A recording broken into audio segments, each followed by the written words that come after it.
him, and me and Kyle were getting after it earlier in the game room.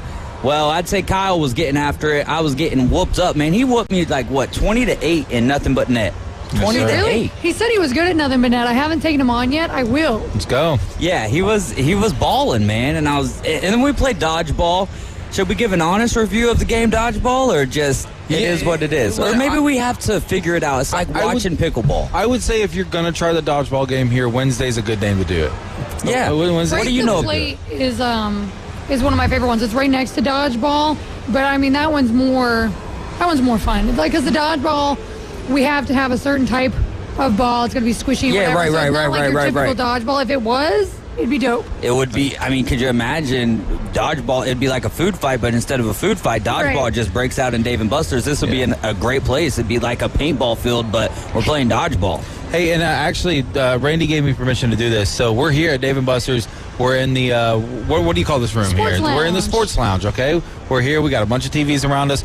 And if you come and you give me the keyword molar, I will sell you my tooth that I got pulled today for $10. You got a molar pulled today and you're on the radio? It's a game-worn tooth. And I'll add $10 to the first That's person. intense. That's the greatest Slightly radio. used. Yeah. Slightly used. Slightly used. Just a little hole in the side. I mean, was it one of your good molars? Like, did it put work in? Yeah. Okay. He's had to relearn how to eat. Yep. I bet. Today's been tough. Like, who wants to get a molar pulled and then, like, hey, you know what I should do for a few hours? Talk. And eat nachos. And eat nachos. Nachos to go along Are you with worried that. about, like, dry sockets and It's stuff? the culture. I'm worried about everything. Okay. I'm worried about driving home in the rain. But I mean, I was worried about which direction you were going when you said Randy said I could do this. I'm like, oh no. I know. It's just like, This is a slippery wait a minute. slope. Because in my head, like, there are alarm bells. Like, I don't know if I approved this. Yeah, right. Because that is the What are we doing here? That's Amanda Muller, ladies and gentlemen. She Hi. is the assistant general manager out here at Dave & Buster's. What a beautiful establishment. And again, I know we say this a lot, but the more food menu items that I try, the more that I'm like, it's just so crazy, underrated. isn't it? Yeah, I mean, the food is so good. Then on a Wednesday, like today, you've got half-price games. You've got happy hour from 4 to 7. It really doesn't get any better than that. And if you're a sports fan, not only do you have us out here just chopping it up, talking sports, you guys can come get on the line with us as well. But we have all of these TVs to keep you up with everything that's going on in the world of sports. Now, what's our server's name? Brandon? Yeah, you've got Brandon Sparks. We actually just call him Sparky. Sparky. So we've got Sparky today. We just need to get him to change us to a MLB game since we're on a Wednesday today. And I didn't get to hear you guys, the past 2 days while I was here and everything, but I was watching, of course. Nick is a huge Tampa Bay Rays fan, and he bets too. So the streak they're on, good God, 11-0 right now. And every game I'm like, okay, maybe the next one. I thought it would happen against the A's because it's always a game you should win that you're going to end up losing. And when it didn't, I was like, okay, now I'm not sure. Yeah, and when the Rays first started the season, who they start out with, I think it was the Nationals. Yeah. Then so they didn't have extremely tough competition. So for the first two series, you're like, okay, maybe this is just like they just got a flash in good, the pan, or it's nothing that's gonna settle in. And then they go to the A's, still not great competition, but they sweep them, and it's not like they're just beating these teams. They're beating them by 4+ runs most of the time, and 2 games in a row against the Oakland A's where it's 11 runs. Yeah, too, man. They're just playing fun baseball, great baseball, and it's like there's a new hero each night. And Kevin Kiermaier, their leader from last year, goes to the Blue Jays. He's playing good ball over there, but now they've got a whole new routine inside the clubhouse, and that's just so impressive to me that they can't fill up the stadium. They're perennially atop the AL East, or at least fighting for winning the AL East, and they go through a lot of changes, and they still get the job done. And bottom half in spending as well. Yeah. Maybe there's just too many things you can do in Tampa for people to go, oh, I want to do a Rays game, because it's just outside of Tampa, which I've actually never been to the Rays Stadium. I know Brody and Nick have gone to a game or two, so we've all got to get out there. But, I mean, baseball is just so much fun, like a summer day. And I get, Busch Gardens, maybe those are more alluring, but A roller coaster out at the Rays Stadium. Let's call it good.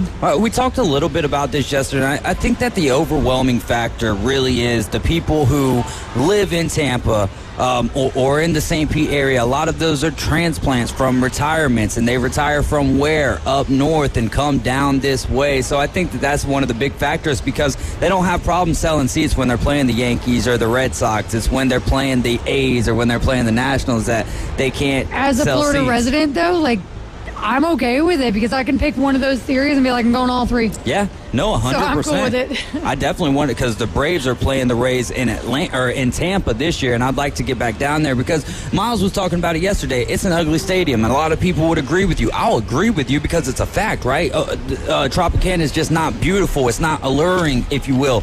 But at the end of the day, there's just something nostalgic about it for me, so I definitely want to get back, especially before they make their minds up. And yeah, they're going to be Have moving y'all ever on seen soon. anybody in their upper deck? I've never seen anybody in their upper deck. I mean, I'm sure if they buy those seats, they just kind of meander down because, no, I don't think I have either. Well, when I used to live down there, we in left field, they had what was called the beach, and the seats were only $3. So I've been in the upper deck That's cool. quite a bit over there at Tropicana. Even when I lived in Atlanta, and I'm going way back like a decade now, when it was still Turner Field, and I would just pop on like Ticketmaster or whatever and be like, oh, $13 and you're in like home run zone. I'm like, Yeah. yes.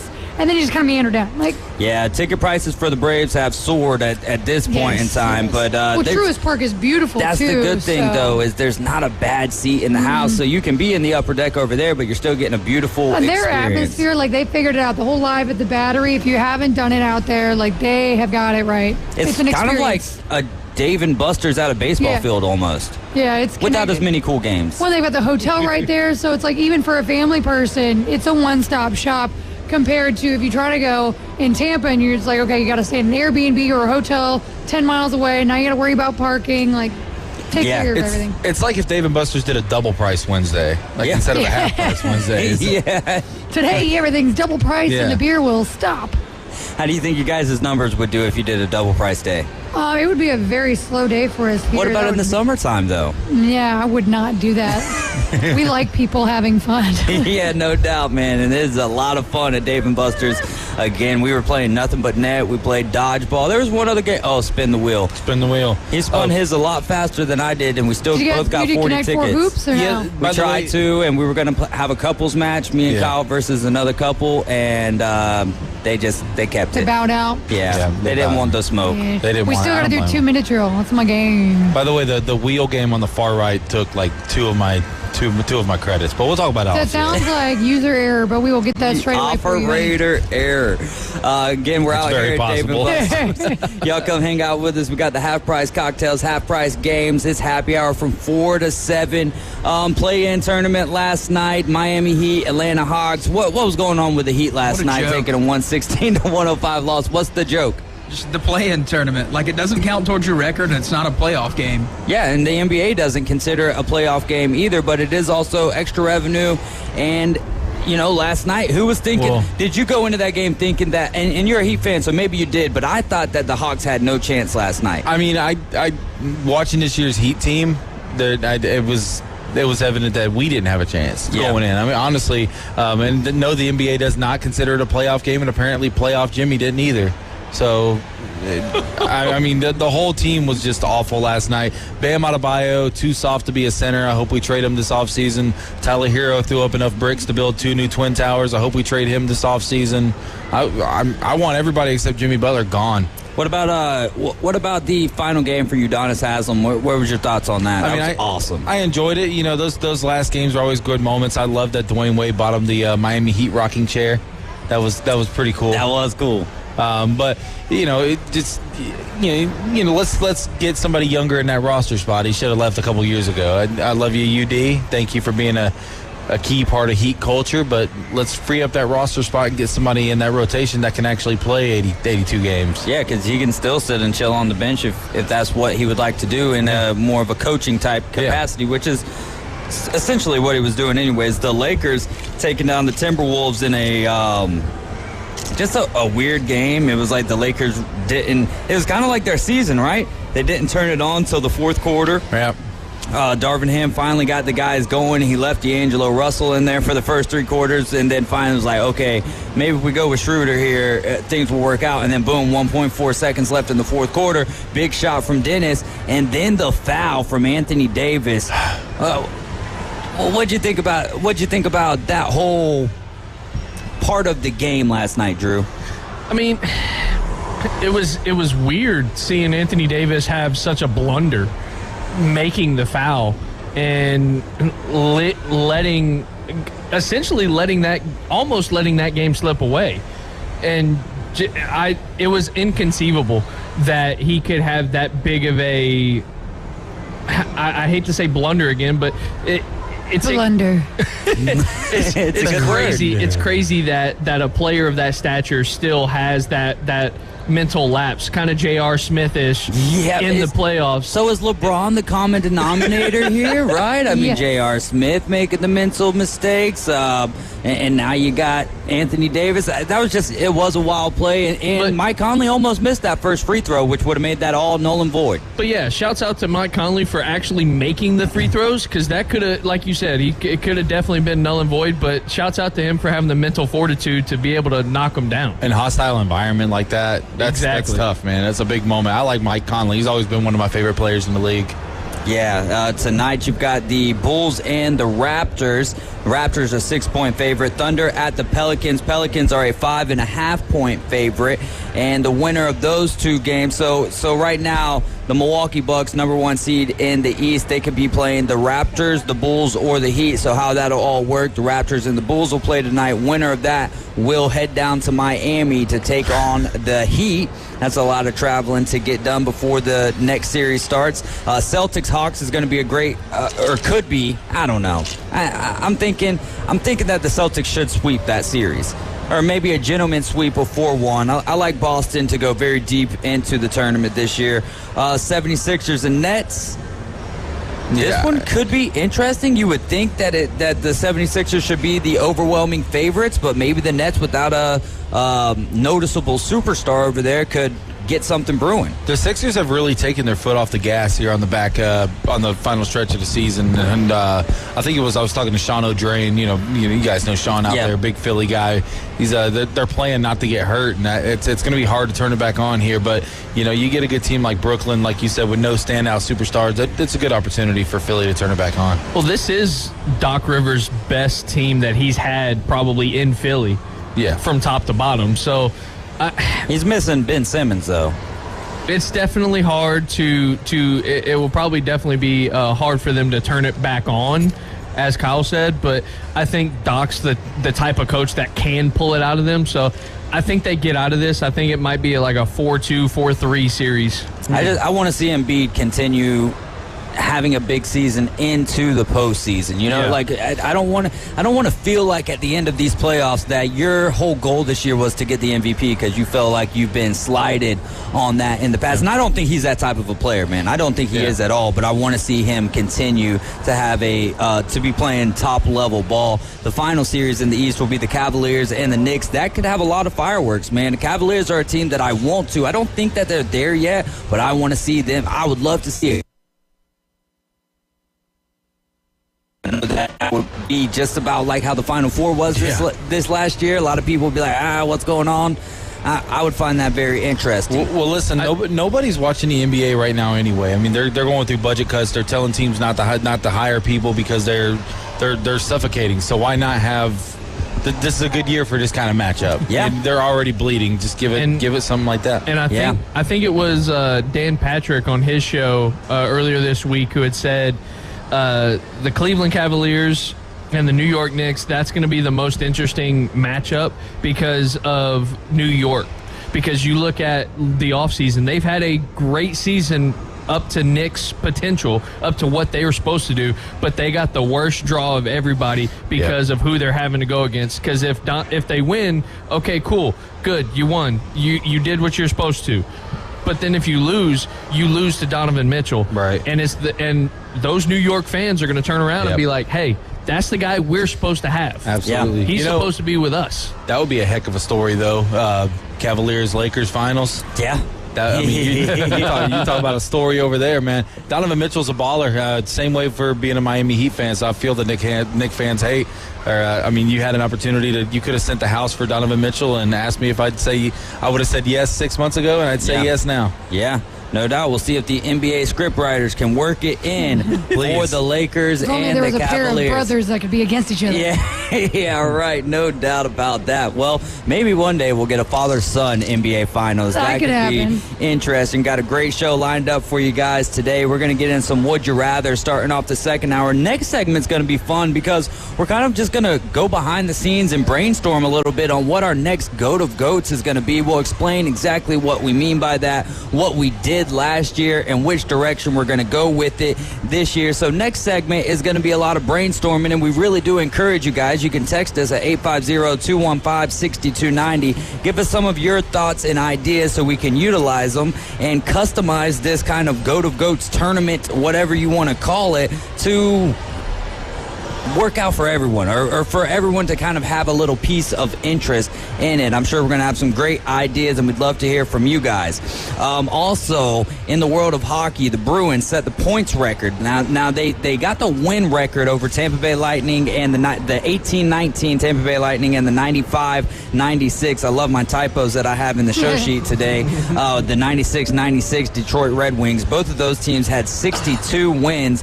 The Bruins surpassed that. Now they're at 64 wins. They're surpassing the Montreal Canadiens, who had a points record of 132 points in 1976 and 1977. Now, a couple of asterisks, if you will. Montreal only had 80 games. Now, I'm not taking anything away from the Boston Bruins because I think the Boston Bruins haven't gotten the necessary coverage from breaking a record like this. Now, history, at least when we look at 2018-19, did not work out too well for the President's Trophy winner, the record-breaking Tampa Bay Lightning, who got swept by the Columbus Blue Jackets. The worst playoff series I've ever seen out of any of the teams that I root for. Yeah. Single-handedly, the worst. So if the Bruins don't win the Stanley Cup final, is this the worst blunder in sports history? The Tampa Bay Lightning had the same exact thing, and I don't think that it can get worse than getting swept.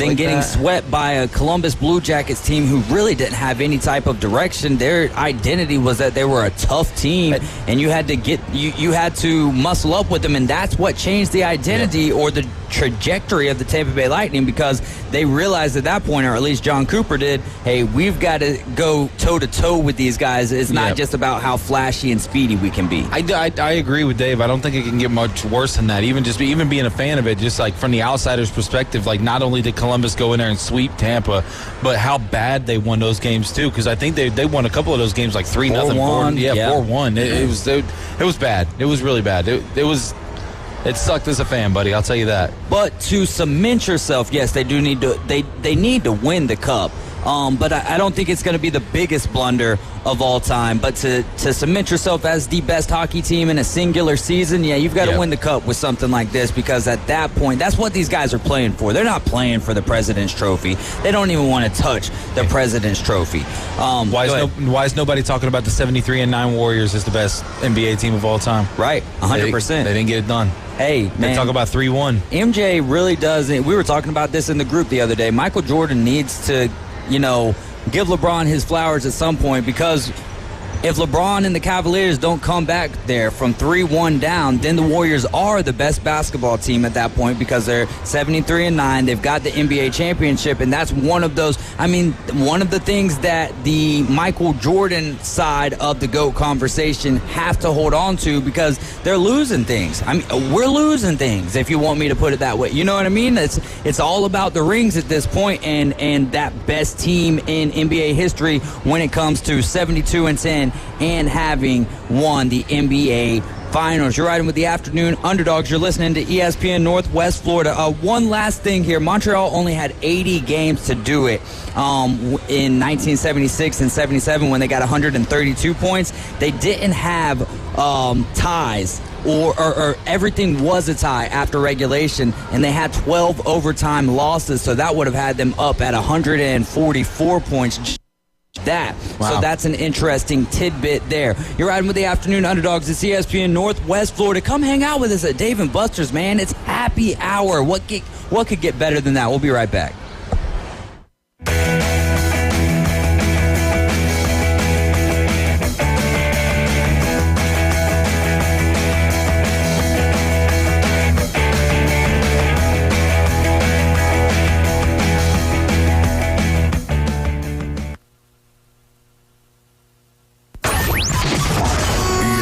Northwest Florida. Here's what's happening. Hey, this is David from the Afternoon Underdogs. Join me, Miles, Amanda, Kyle, Caveman Rick, AG, and a cast of sports fanatics every Wednesday at Dave & Buster's. While we were broadcasting the entire show live on location, enjoy half-price games, half-price cocktails, plus win Dave & Buster's game cards and free ESPN swag just for stopping by. Can I say it, David? Say what? Sweet. It is sweet. Sweet. Sweet. Sweet. Sweet. All right, weather forecast for this afternoon. Partly to mostly cloudy with some sunshine, around 78, a 40-50% coverage of showers and thunderstorms. East wind 10 to 15, water temperature in the Gulf 71. A few showers and thunderstorms overnight, and a few showers and thunderstorms expected Thursday.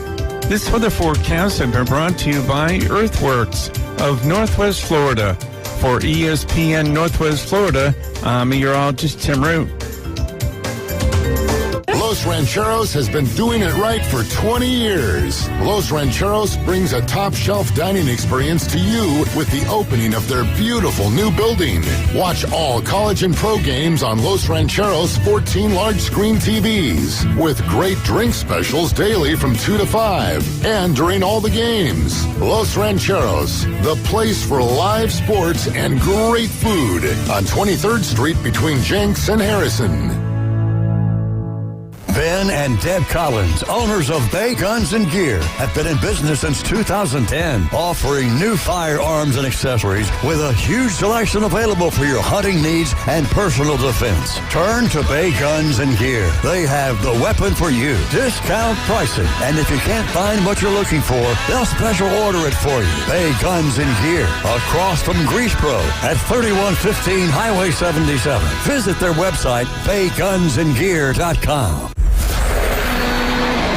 From Tyndall Air Force Base to the Hathaway Bridge, we're live and local. It's the Afternoon Underdogs. 104.3 ESPN Northwest Florida. And we are back. You're riding with the Afternoon Underdogs. This is ESPN Northwest Florida. We're hanging out here at Dave & Buster's. We're not on the patio today how we normally are. We're inside in the sports lounge. We've got the half-price games going on. It is a nice crowd out here as well, trying to get out of the weather. And the food is absolutely amazing, man. I love the food here, and I love the service that we get. All the servers and everyone here is so nice to us. We got Brandon Sparky today taking care of us, and he's doing a fantastic job. One other thing kind of touching with the Montreal Canadiens before we get into our brainstorming segment here is that they won the Cup, the Canadiens did, that year that they got 132 points against none other than the Boston Bruins. How ironic is that, where they won the series in a sweep 4-0. So that right there, pretty impressive. At some point in time, I know Miles had brought up yesterday some of the MLB teams extending their beer sales in, due to the shorter game. So maybe we'll find some time to get a couple of key points out of that. But now let's get into our GOAT of GOATs. Go behind the scenes here, do a little brainstorming. Again, if you have any ideas, once you hear us start talking about what it is that we're talking about, text them over to 850-215-6290. We created that group. You created that group, Kyle. We had a lot of good input. Probably 150, 200 people came in. And so kind of explain a little bit, because you guys did this, and I don't want to take any of the credit at all, because it was such a great idea. So kind of explain what went into the ideas and how we got to where we got to last year. So back when we used to do the Right On Sports show, it was myself, Drew here, and Nick Gurley. And it was Tom Brady's first retirement. his initial retirement, where we started to talk like, dude, is he like the greatest of all time for every sport? Because He had the championships. He has every stat. So we started thinking about it. Well, we're like, well, but you got Messi. Yeah, dude, but you got LeBron. Yeah, dude, but you got Michael Jordan. Wayne yeah, dude, Gretzky. but you got Gretzky. So what we did was we took, 64 names. 64 of them. Actually, I think maybe 68 because I feel like there was some play-in. There were a couple play-ins, Yeah. like King Griffey Jr. was a play-in. Like we took from every sport that we could, and including wrestling. We took track and field athletes. We took all kinds of Olympic athletes, and we put them all into a optimized bracket. And we ran through it, man. And it was a great time, and I think Tiger Woods ended up being our go-to-goats, if I'm not mistaken. I think that was correct. And look at us now. That is not a great pick. No, I'm just kidding. I mean, I bet it'd be different, though. If we ran it back now, it might be different. And I think you would come down kind of like the college football playoff going to 12 teams. I think you would come down to the similar four almost every single time. Yeah. Yeah, and the cool thing about it was we like David was saying, we got everybody. We tried to get everybody involved because we had a poll for every matchup. We put it up on Facebook, and if there was a overwhelming majority one way, then we just left it alone. We said they moved on. But if it was within, I think it was like 5 or 10 votes. Yeah, we very close. we had 3 of us on the show, so there was no ties. Each person got a vote, and they moved on. And then it was like that on for you guys too, because it was you, old school, and I forget who else it was at the time.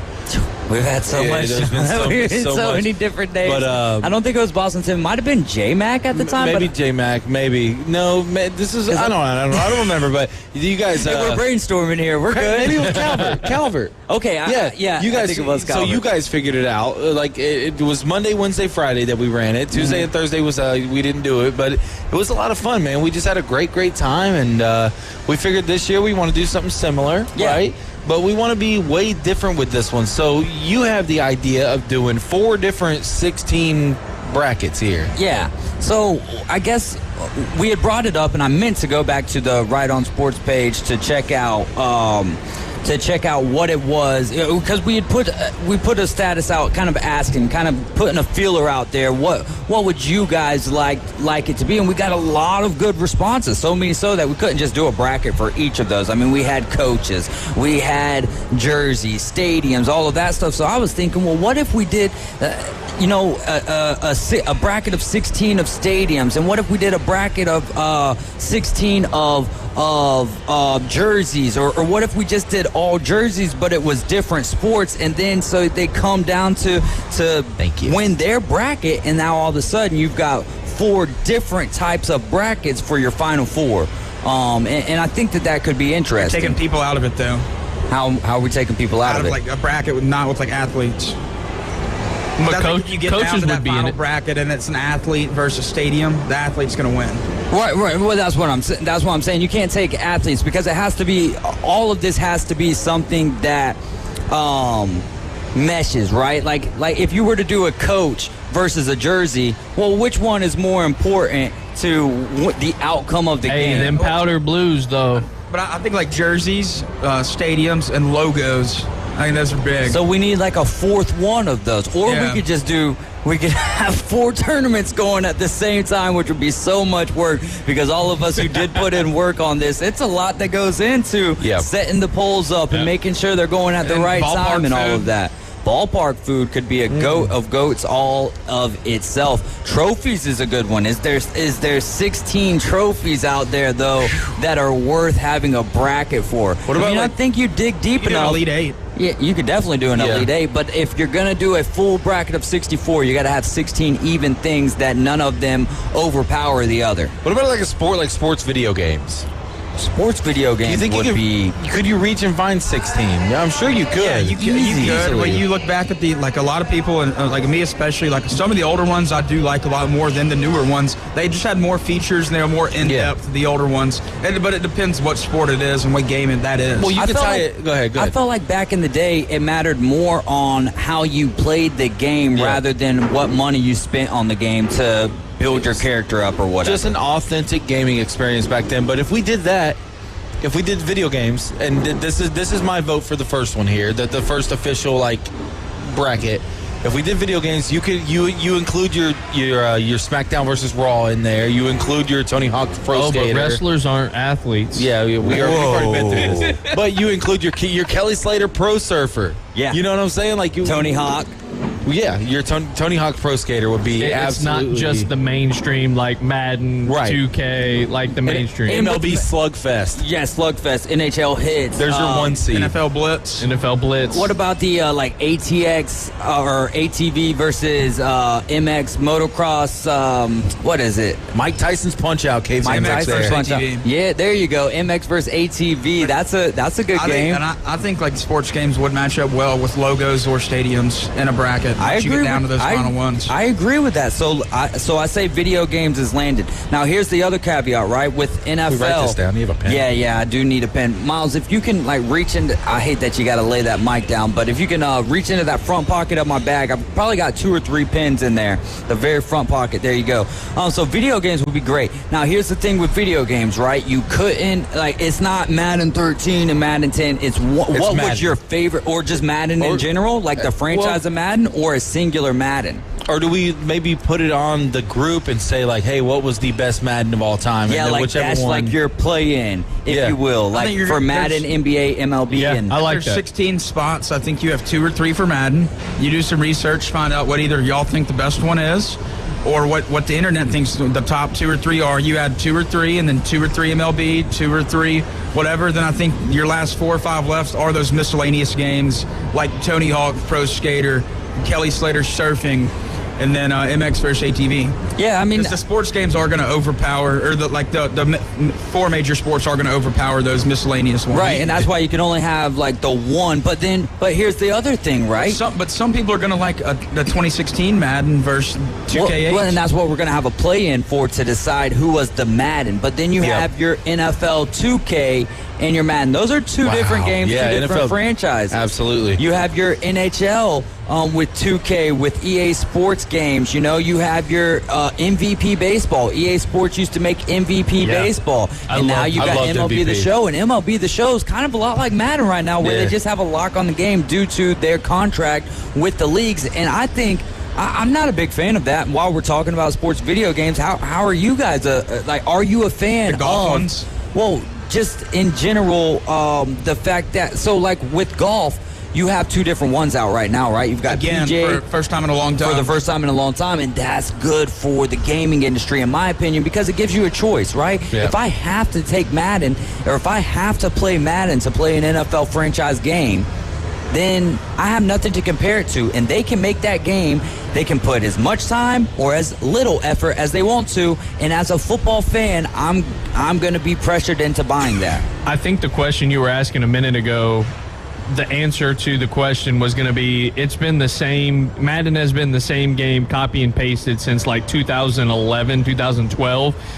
Just the graphics have gotten a little better, and they've added 1 or 2 things, but basically it's been the same game, copy and pasted over and over and over. And I know a lot of people listening have heard that a billion times, so I'm not breaking glass here, but I mean, that's just my honest opinion. I think to a degree, it on the release date, every single time, it absolutely is. But I do think that Madden does a decent job of updates throughout the year that adds some to it, you know? But it's still, at the end of the day, a video game, and that's what's wild to me, is that it felt like, maybe it's just the nostalgia in my brain, that sometimes those video games made more sense when I was playing. You know what I mean? Yeah, like the controls made more sense back in the day. And you can go look back at some of the games, and there are a lot of gaming YouTubers that will go back and play the older games.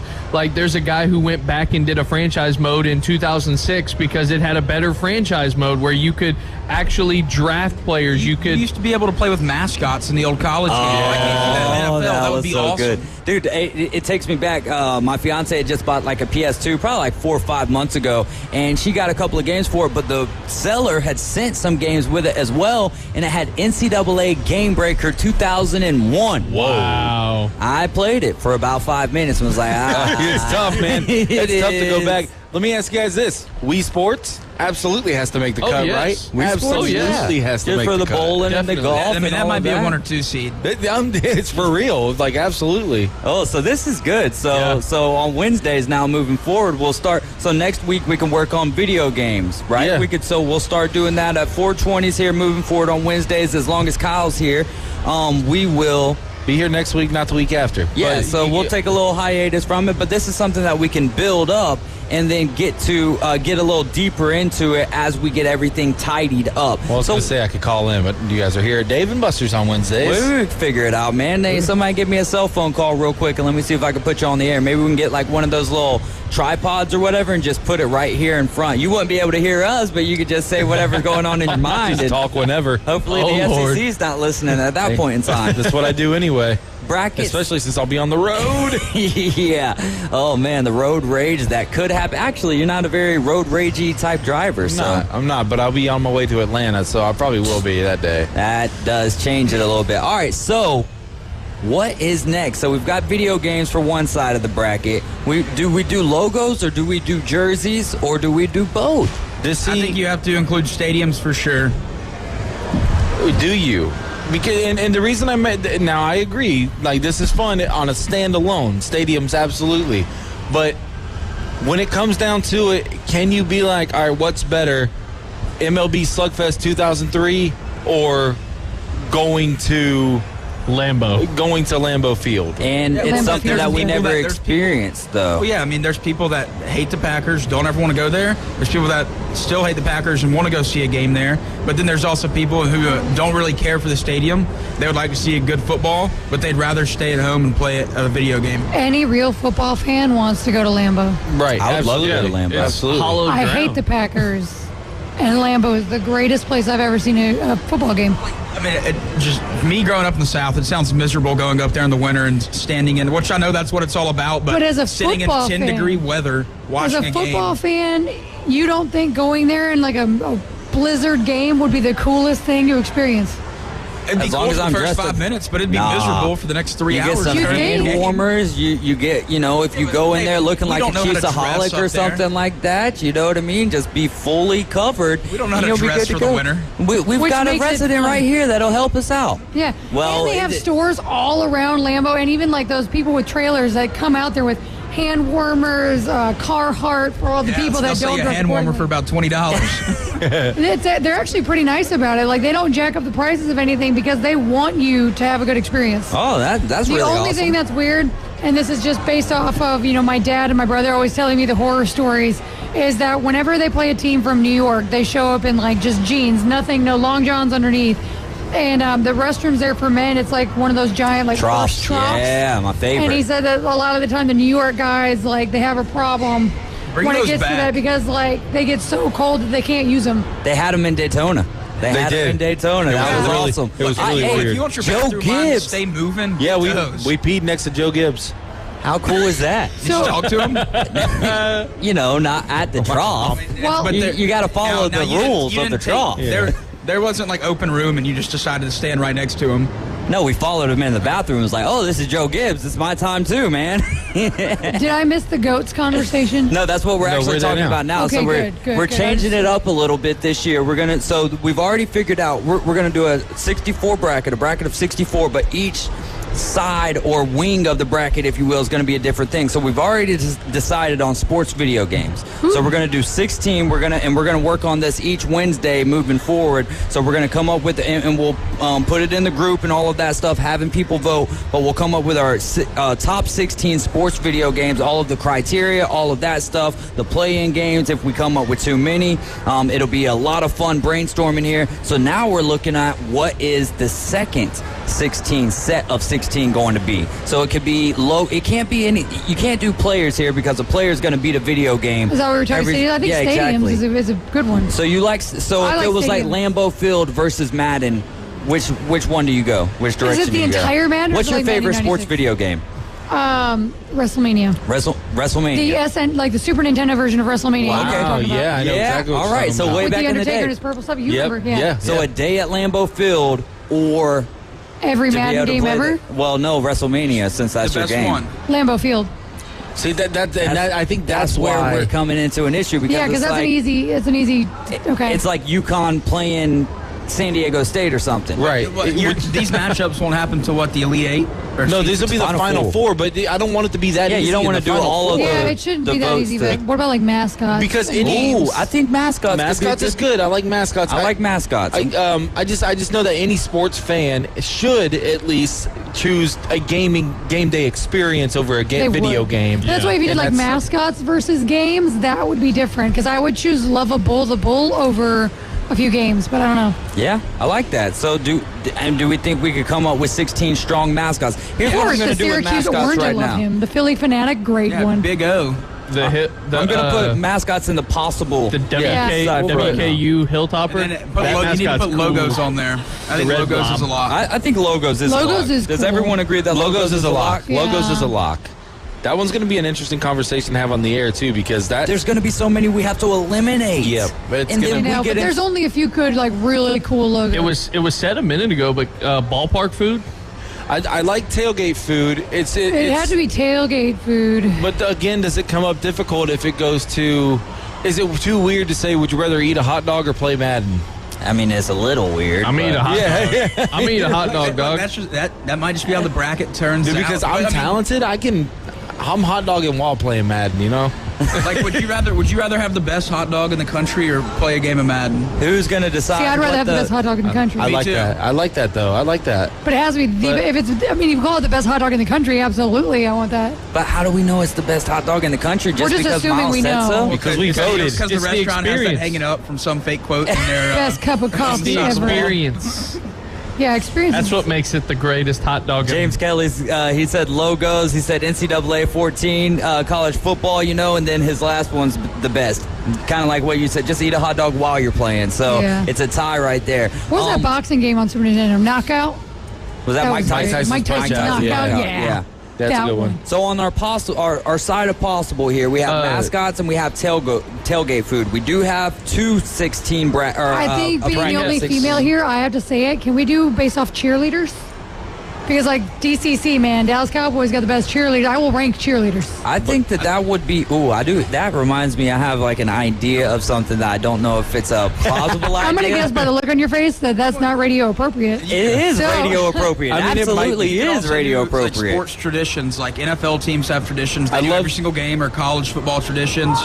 No, I do love traditions. To jump around at, Camp Randall in Wisconsin. Osceola planting the spear. That's kind of where we're at right now, though, is we've already, with our possible side of things here, we've got mascots, tailgate food, cheerleaders, and traditions. I think that right there in and of itself is that's a whole category. Like we could just this bracket versus this bracket. Yeah. It could. All right. We could also do like celebrations, like because you've got all the Chad Ochocinco, you know exactly what Dion's going to do, but then also with soccer, you know what Messi and Ronaldo, their reactions and their celebrations. If you're going to do celebrations, can you do entrances? Because like Ray Lewis. James Kelly with the wrestling entrances. Yeah. Oh, yeah. Wrestling entrances. Man, if we had to start ranking wrestling entrances, that'd be tough. Kyle and I have a whole segment ready. It would be hard to beat. It would be hard to beat Jericho, I can tell you that. The old light-up jacket. You could absolutely. WrestleMania, Shawn Michaels off the zip line. That's best entrance ever. That's another zip line entrance that's less popular. This is where I learned a lot of things. I'm pretty sure he gets on the zip line. Can't talk about that one. Who's that? The Jaguars mascot. Yeah, he does. It's He's cool. great. He needs more clothes. Yeah. He needs more clothes. We've got to run to a break. You're riding with the Afternoon Underdogs. This is ESPN Northwest Florida. Quick timeout. We'll be right back. ESPN Northwest Florida has the real local fishing report. Hi, this is Tim from Bay Breeze Bait and Tackle. Join me every Friday at 4:20 during the Afternoon Underdogs. It's accurate, detailed content from local anglers, plus fishing updates on Saturday and Sunday morning right when you hit the water. Advice and stories from local anglers. Tune into the Bay Breeze Bait and Tackle Fishing Report, exclusively on ESPN Northwest Florida. PCB Hobby, the beach's premier hobby store for sports cards, comics, coins, and trading card games. PCB Hobby carries the largest selection of boxes and packs from the latest releases of brands like Topps, Panini, Leaf, and more. Looking for a specific player or team? PCB Hobby has a wide assortment of raw and graded cards. They carry parallel rookie, game used, and autographed cards in both modern and vintage. Have a collection you want to sell? We buy, sell, and trade. PCB Hobby on Back Beach Road, just east of Florida Linen. Call 850-320-8388. By now, you've heard us talking about Tiger TV Pro. Hi, David Hayes from the Afternoon Underdogs, here to remind you about this incredible streaming service with over 6,000 premium channels. And the cost, you ask? $15 a month. Yes, only $15 a month. Every sports channel is available, including the ACC and SEC Network, the NFL, NBA, MLB, HBO, Showtime, and thousands more. For more info, go to our website at espnpc.com. Scroll down and click the Tiger logo. Mid-South Lumber, where they treat you like family. Locally owned and serving the residents of Bay County for over 45 years. See Mid-South Lumber for all of your DIY projects, including windows, doors, siding, lumber, and millwork. Are you building a new home? Bring your contractor in to Mid-South Lumber and meet with a member of their sales team to discuss your framing, siding, windows, and doors. Mid-South Lumber, the biggest little lumber yard in Panama City. If he doesn't start showing some motivation and stop wearing flip-flops to work, he might get fired. I only have another week and a half here, and I have completely checked out. Miles Nasty Lashley is part of the Afternoon Underdogs. ESPN, Northwest Florida. Back right with the Afternoon Underdogs. This is ESPN Northwest Florida, 104.3 Panama City, 102.1 in Mariana, and 101.9 in Port St. Joe. I'm David Hayes, along with the Gormanator, Drew. Kyle Aaron Wright, Amanda Muller, the assistant general manager out here at Dave & Buster's, and Miles Nasty Lashley. I love live radio. Let me just throw that out there. I got to say that I have no idea what just happened right there. So we'll tell you later. Well, what happened was live mic, and we will tell you on the break. You treat every mic as a hot mic. Yes. Yes, you absolutely do. Big shout out to our server today, Sparky, man. What It's up, been Sparky? so great. Thanks a lot, my friend. Thank you so much. Let's keep it rolling here. I do need to get a public service announcement in, but I'll wait till hour number 2 here to tell you guys about Bear Creek Feline Center. Oh, but Wrestling Against Cancer, April 29th, is going to be over there at Bay Haven Charter Academy. It's going to be a lot of fun. Y'all come hang out with us April 29th. I'll be announcing that, and this should be a lot of fun. Tickets $12 at the door, ages 6 to 15. Get in for just $8, 5 and under, and free. More info at espnpc.com. Search Facebook for Wrestling Against Cancer 8 for a chance to win a pair of passes. Text the keyword tickets to 850-215-6290. And again, we're still trying to give out Kyle's molar today. Yeah, come get it. I'm really bummed I can't go to Wrestling Against Cancer this year, man. Why can't you? you go? Because I'll be shaking it off in Atlanta. Oh, he's going to see T Swift. You're really going to Taylor Swift? Absolutely. Is your wife like a big Swiftie? Yeah, so am I. No.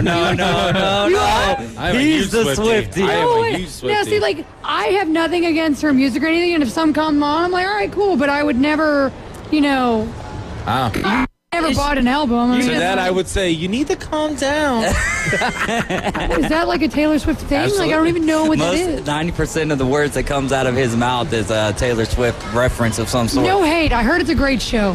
I mean, she sold out Raymond James 3 nights in a row. Which, how many concerts have you been to her?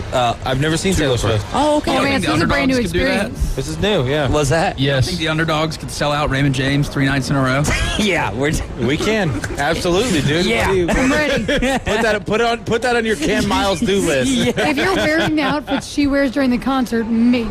I think so, as long as we get if we get it rolling right. So wait a minute.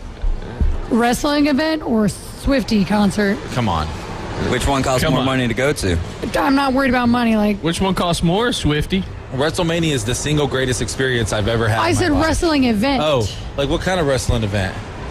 I mean, just like a live event, like Raw or a Taylor Swift concert. I mean, are we talking house show or are we going in? We're going Raw. Okay. How about a Dave & Buster's event? WWE right here at Dave & Buster's. No mat, no wrestling ring. I do think we should have a SummerSlam party here. I don't know if we can make that happen or not. We will absolutely make that happen for you. Well, we should do that. But party of one. I would still say WWE. I would still say, but is that maybe something good, like experience, right? Like personal experiences. Like, since we're talking like we're still doing the bracket thing. Game day experience. The only problem with personal experiences is someone had said earlier, take the people out of it, but that really does take the people out of it, because then how do we just line up all of our life experiences and they just hey, vote on which one you think was cooler? Is it peeing next to Joe Gibbs, or is it getting your foot stepped on by Phil Fulmer?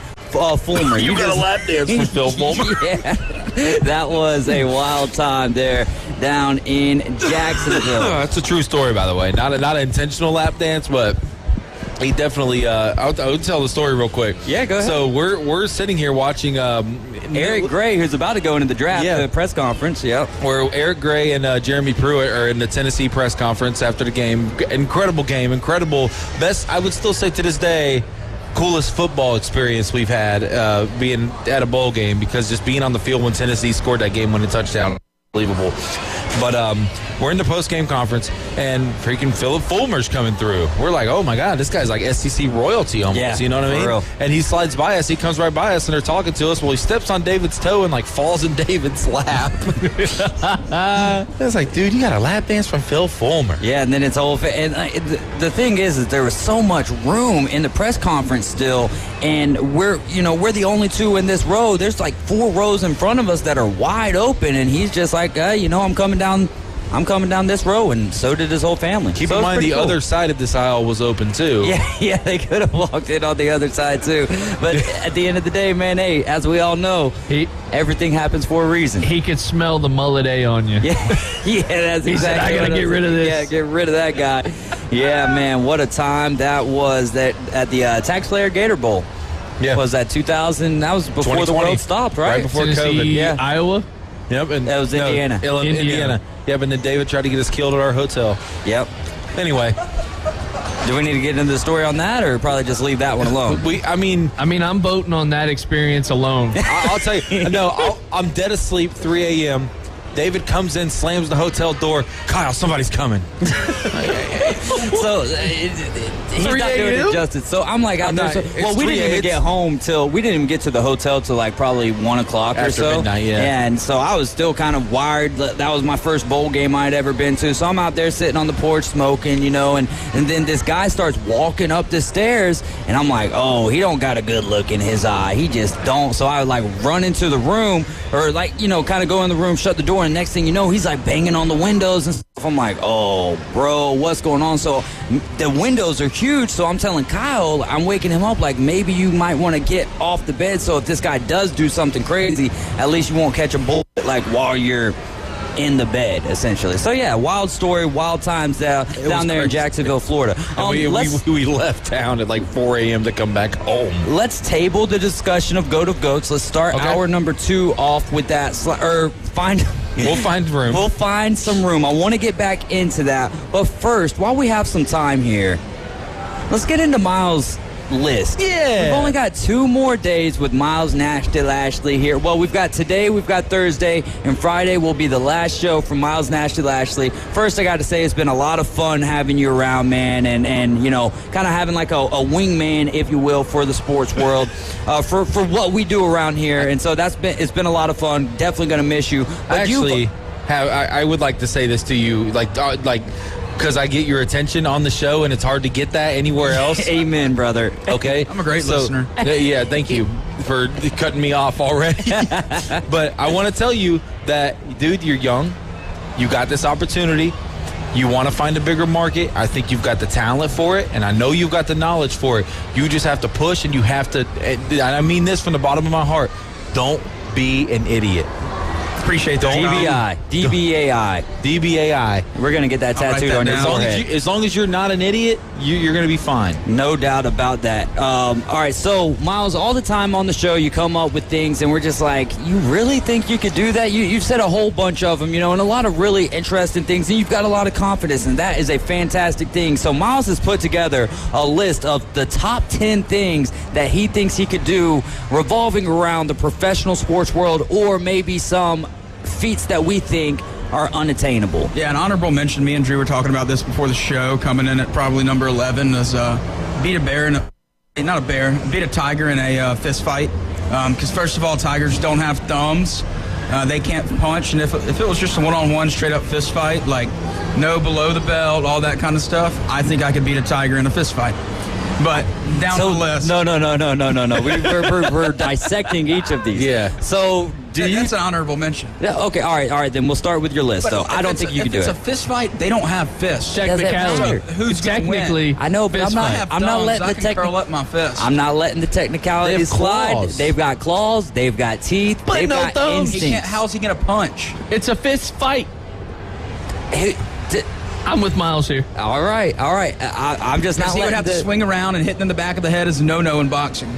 Okay, but if he gets you in the front of the face, let's take his claws out. Let's declaw the big cat, and I still think that, even the padded paws of him is going to knock you out. But he's hitting an open-handed slap, not a fist. With how much force? But it's a fist fight. How much force is that's behind illegal in a that? fist fight. You can't slap it. Oh, okay. All right. This isn't Russian slap fighting. All right, to number 10. Here we go. Number 10 is bowl of 220 in bowling. I think my highest score is probably 130 right now, so not that good.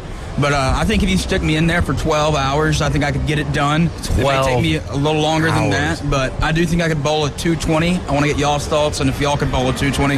And look, you have unlimited time on this challenge. I bowled a 180 once.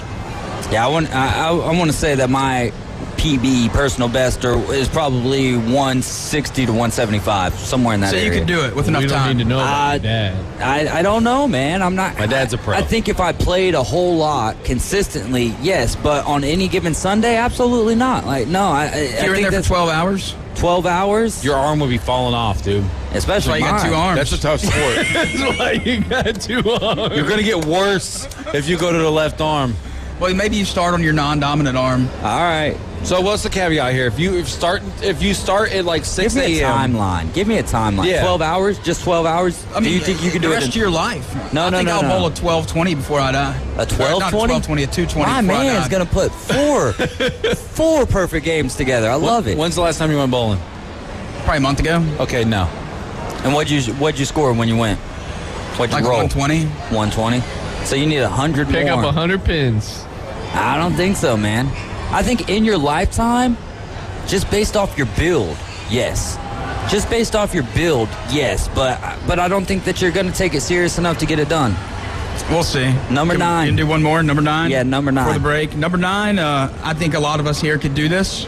9 hot dogs, 9 beers, 1 beer, 1 hot dog an inning in a baseball game. And I want it to be a pitcher's duel where the game's only 2 hours long, just kind of to test my limits. I like this. I think we could all do that. I think it can be done. When can you start? As soon as first pitch of that inning, first right? Pitch hits the glove. First pitch hits the glove. All right, when are we doing a show from a game when we can show this? What? How many ounces? How many ounces are the brewskis? Whatever what do they say? They usually 16 sell ounces 16 ounces. normally. 16 to 12 to 16, yeah. 12's easy. 12. Yeah. I got that. And most of the games sell the taller ones, so you're looking at 16. Okay, well, that gets a little more interesting. The tall boys? It's a tall boy. 16, 9 I think innings. it's feasible. But you got to get the hot dogs too, though. Yep. So, because Sounds like an expensive challenge. If I'm yes, it is. But if I'm 9, sneak the hot if I'm dogs 9 in. if I'm like 5 or 6, Where? I'm not as hungry right then. So I think the problem for me would more or less be the hot dogs and not the drinks. Yeah, same here. I mean, once you get 3 or 4 hot dogs down, you're pretty full. Yeah. I don't know if I could do much more than that, but I do think I could do this challenge if I had to. But And I will get it done one day. These are all things on my bucket list. This is like 1 hot dog Besides maybe number 1. It's not necessarily on my bucket list. This is like 1 hot dog every 10, 15 minutes. Is that the average here? Yeah, about. This Nowadays. depends on what team you're watching. If you're watching the Braves, I mean, it seems like we're playing about a 3-hour game every single night anyway. So hey, I'm good with the pitch clock. Just make sure it's not an Alcantara. Alcantara, yeah. Alcantara, make sure it's not his game. Yeah, no doubt, because then you're looking at a sub 2-hour game. We're gonna run to a break. When we get back, we're gonna figure out which direction we're going here in the break. You're riding with the Afternoon Underdogs. This is ESPN Northwest Florida. ESPN Northwest Florida. The tradition continues. That ball is going to be out of here. The Atlanta Braves play here. Bombs away. The Atlanta Braves are back and making a statement. Head first slide, 2 RBI Listen to Atlanta Braves baseball in a rich audio experience live on ESPN Northwest Florida. Here comes the thunder. Sponsored by Best Way Portable Buildings, Dave & Buster's, Guthrie's, PCB Hobby, and Gulf Coast Aquarium. My weather forecast for this afternoon, partly to mostly cloudy with some sunshine, around 78, a 40-50% coverage of showers and thunderstorms. East wind 10 to 15, water temperature in the Gulf 71. A few showers and thunderstorms overnight, and a few showers and thunderstorms expected Thursday. This weather forecast has been brought to you by Mid-South Lumber, the best little lumber yard in Panama City. For ESPN Northwest Florida, I'm meteorologist Tim Root. At Bay Breeze Bait and Tackle, you can find all the necessary items for an unforgettable fishing experience. From pin rods and reels to the best hand-tied rigs in Florida, we have it all. With the help of our friendly and knowledgeable staff, you can be sure that you have the right gear to make that big catch. Come experience a great local bait and tackle shop located directly off 98 on the west end of Panama City Beach, located just 5 miles west of Pier Park. By now, you've heard us talking about Tiger TV Pro. Hi, David Hayes from the Afternoon Underdogs, here to remind you about this incredible streaming service with over 6,000 premium channels. And the cost, you ask? $15 a month. Yes, only $15 a month. Every sports channel is available, including the ACC and SEC network, the NFL, NBA, MLB, HBO, Showtime, and thousands more. For more info, go to our website at espnpc.com. Scroll down and click the Tiger logo. WGSX Lynn Haven, WTOT, W271DM Mariana, WBLQ Port St. Joe, powered by Pepsi, ESPN Northwest Florida. ESPN Northwest Florida. He once ate an entire birthday cake before he realized there was a stripper inside. Miles Lashley is part of the Afternoon Underdogs. Weekdays 4 to 6 on ESPN Northwest Florida and the ESPN Northwest Florida app. And we're back. It's the Afternoon Underdogs, and this is ESPN Northwest Florida. Man, what a fun show it's been today. I'm David Hayes along with Drew Gorman, Kyle Wright, and Miles Lashley, our number 2 of the Afternoon Underdogs. Again, we're hanging out here at Dave & Buster's in Pier Park. Today we're inside in the sports lounge. Normally we're on the patio, but come on, come out and hang out. We've got happy hour from 4 to 7 p.m., and we've got half-price games all day, every single Wednesday. And Kyle, it makes a pretty big difference, those games being half price on your power card, doesn't it? It absolutely does. You know, they're usually pretty well priced anyway, but we're over there playing the basketball game, and I'm like, man, 2.6 credits? And I spent $15, and they got us like 130 credits or something like that. That's a lot of basketball on a Wednesday. And a lot of tickets. We're getting really close to getting the autographed jersey in there. We are. I mean, well, Drew's been trying. He's been aiming for it for so long, but I'm not going to let him win that. I'm holding my prizes, holding my points. What are you guys sitting at right now? I have no idea off the top of my head. 2.7 milli right here. Yep. I'm about to start selling them like Bitcoin. We might have to work. Yeah, I think I'd hire somebody to come after you if you had that many points. No doubt. Hour number 2, Afternoon Underdogs. You're listening to ESPN Northwest Florida. It's 104.3 in Panama City, 102.1 in Mariana, and 101.9 in Port St. Joe. Hang tight for this public service announcement from ESPN Northwest Florida. Hall & Hearts, LLC is a community-based private group transportation and excursion service. Their mission, serving our communities, businesses, local festivals, and supporting residents right here in the Panama City area. Hall & Hearts offers group ride experiences for our veterans, schools, civic clubs, non-for-profits, and the chamber through community-based activities. They're currently seeking sponsorships for a fundraising feline field trip to the Bear Creek Feline Center April 15th. Your donation allows a student or an adult to attend. Plus, the proceeds for this trip will benefit the Bear Creek Feline Center. It is a win-win. Please consider sponsoring this event with a $100 write-off donation. Call 850-588-7515. That's 850-588-7515. This public service announcement from Hall & Hearts, BearCreekFelineCenter.org, and ESPN Northwest Florida. Back to number 8 on the list, I believe, is where we left off. We're talking about Miles, things that he can do that he's very confident in that we are not so confident in his ability to do. Well, I think this next one, I think y'all should all be confident in, but win a Little League Baseball championship with a team of your own where you're the head coach. I think we could all do that. I think that'd be awesome to have a trophy hanging up, a championship trophy in my den or on my desk, wherever it might be, wherever I might put it. Probably carry it around with me everywhere I go. But I think I could. Look, you give me a little league team, I think we're winning the championship. It took you like 30 minutes to get the speaker from the van last week. Well, that's not coaching a little league team. I'm not winning a trophy from that. You're talking about coaching kids now? I don't know, man. You don't think you and your little league team could win a championship? I'm not coaching little league till I have a little kid. I got a little kid and I ain't coaching little league. It's not. You aren't confident at all. It's not that. It's that you can have.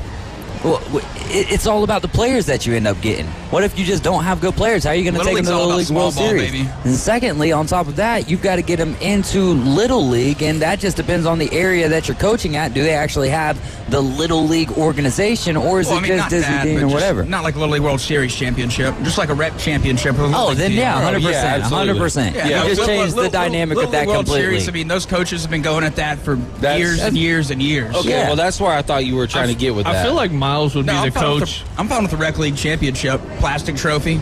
Good with me. I feel like Miles would be the coach from like bench warmers, where he hands the kid. He goes, "I am 12." The big Hispanic. Yeah, I have a bunch of those kids on my team.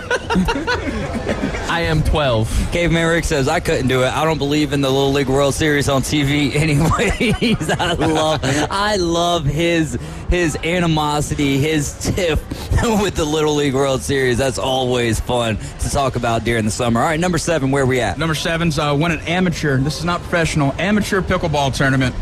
Me and a partner. I think I can do it. Who's your partner? I don't know. Probably Sam, who I play with, or one of y'all. It's pretty easy to pick up. Once you pick it up, it's pretty easy. And then a lot of your opponents they're older people. You think you and I can do it? So, I mean, I think I could go down to the villages or somewhere, enter into a tournament. Now, there may be an age restriction. I may be too young to play down there. Okay. But, maybe somewhere up here. Well, then you can give yourself the older birth certificate then at that point. Yeah, or I could get myself like a 45-year-old partner somewhere around there. There you go. Still on the younger side, still mobile, a little agile. On this one, I'm going to say I think you could do it.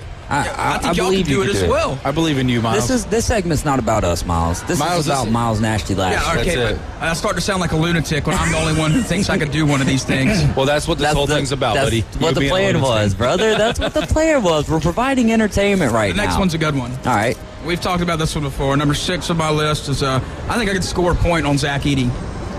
I think I could get a bucket on Zach Eady. I've never seen you play ball, but I do want to say that your drive and determination, because of your drive and your determination, I absolutely think you could. And I think the shorter you are going versus him, the easier it is. He's a slower guy. Now if you're playing full court, I think it'd be a little easier. I would have to get my stamina up a lot.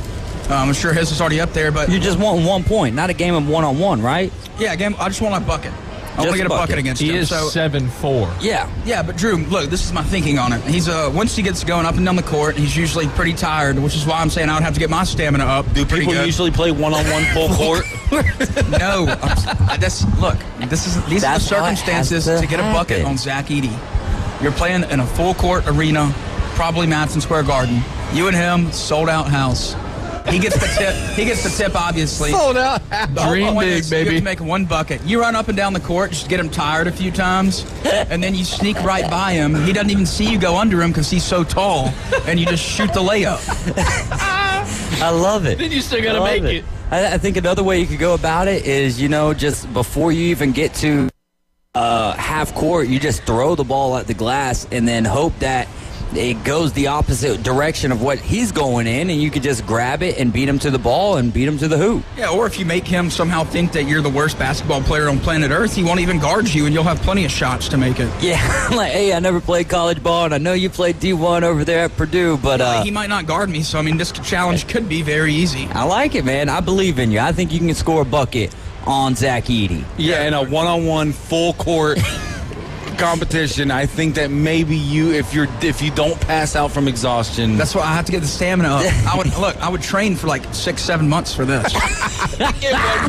If I'm going to a sold out Madison Square Garden one-on-one versus Zach months, and we got 12 hours in a bowling alley. All right.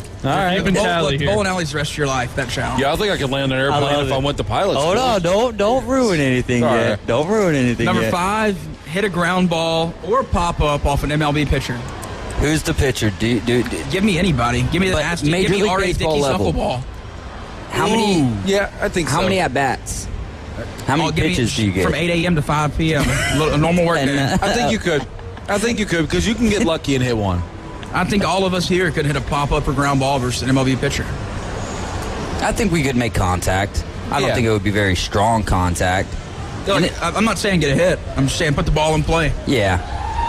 That's quality at bat. From 8 a.m. to 5 p.m., but I think if you narrowed it down to like 10, even 15 pitches, I don't think any of us would make contact in the first 15 pitches, provided that this pitcher is going at us. But provided that this pitcher is going at us, like he does not want us to get a hit. Speaking of which, and to prove your point, I don't like us being slow pitch softball guys.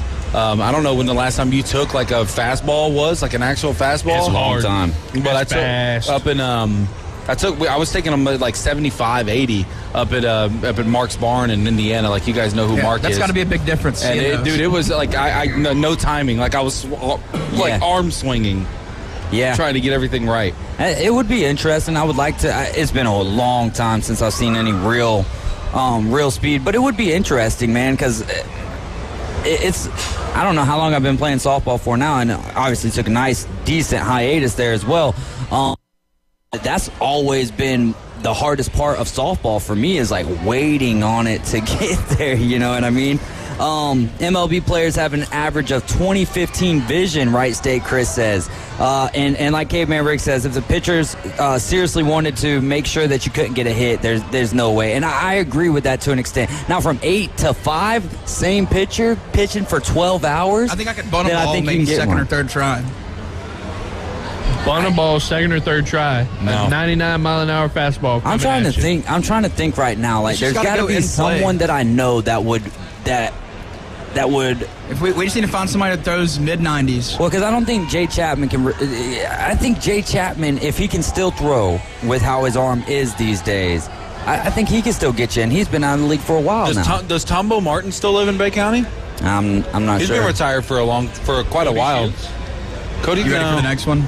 Yeah, we can go ahead and go to the next one. All right, next one, number 4. Finish a NASCAR race without wrecking. I like to say I'm a pretty good driver myself. Yeah, dude. No. I've never been at a wreck. Have you been to a NASCAR event? They will wreck you. No, I watch them on TV, though. I mean, they do go fast. Now, this was on a closed course, but I have been pretty close to their speeds on a closed course. Have you been close to their speeds 2 inches away from another car? You really a whole race? You're not just saying a lap. You're saying maybe a whole like race. A foot or 2 away. But I've been close to their speeds. Yeah, close course though. But I do think not win the race. No, I would sit in the back. You think? Oh, okay. But I would go. Now listen, I'm not going to sit back there and go 45 miles an hour right on the inside of the track. Blah blah blah. I would be up there just having fun, going really fast for a few hours. Cruise control set on 70. Cruising, baby. They would wreck into me. I can't. Look, all you got to do is sit in the back. I don't think I could. Not for a whole race. Nah, no chance. The best racers can't even do that. Also, the kid from Malcolm in the Middle is racing. Also at the ARCA level, first off, and secondly, it's not like he just said, "Hey, you know what? I'm gonna get into, or I'm gonna race." No, he had to work his way up through the levels to get to that point. All right. Well, one day I'm gonna go get on the dirt track. Get on a dirt track around here, and I'll send y'all a video of me going the whole race without wrecking. In your Hyundai? No, I'm gonna get a little race car. Okay, all right. Do it in a Hyundai, and I will respect it a lot more if you do it in a Hyundai. Hey, you know what I like about this list is that the higher that we've gotten, the closer to one we've gotten, the more, can I say, ludicrous these Off things the wall. have become. All right, what are we at, 4? Number 3 now. Number three. This would take all of us. We've talked about this before as well on air. I think all 4 of us, we could take down Shannon Sharp. Yeah. Easily. So you say yeah. Absolutely. See, that's what I'm talking about. Absolutely. David's on the side of no. He would throw each of us off one at a time. It's prime Shannon Sharp or today? Today's Shannon he's still Sharp. Huge. Yeah, absolutely. Wreck his knees. Wreck his knees. Who's going in to take his knees out? I'll do it. You're doing it? Dude, my body's broken anyway. Then me and Drew get the arms, and I mean, you can just hang out if you want to. We're minimizing it to 3, and you're still going to take care of it. Yeah, absolutely, bro. I agree with that I one. think that's. I would never do that to Shannon Sharp. He's a great guy. Love his work. But if it came to that or something, yes. I mean, and I love this conversation.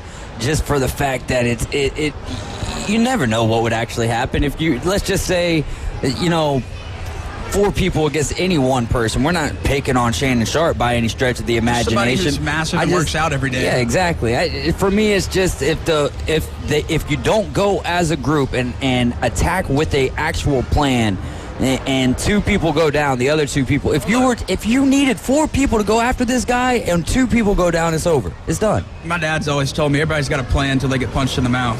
Do you think your plan goes out the window? Exactly. Okay, well, I thought this was football. I've been in a position like this before. All right. You think the 4 of us could beat Brock Lesnar in a fight? No.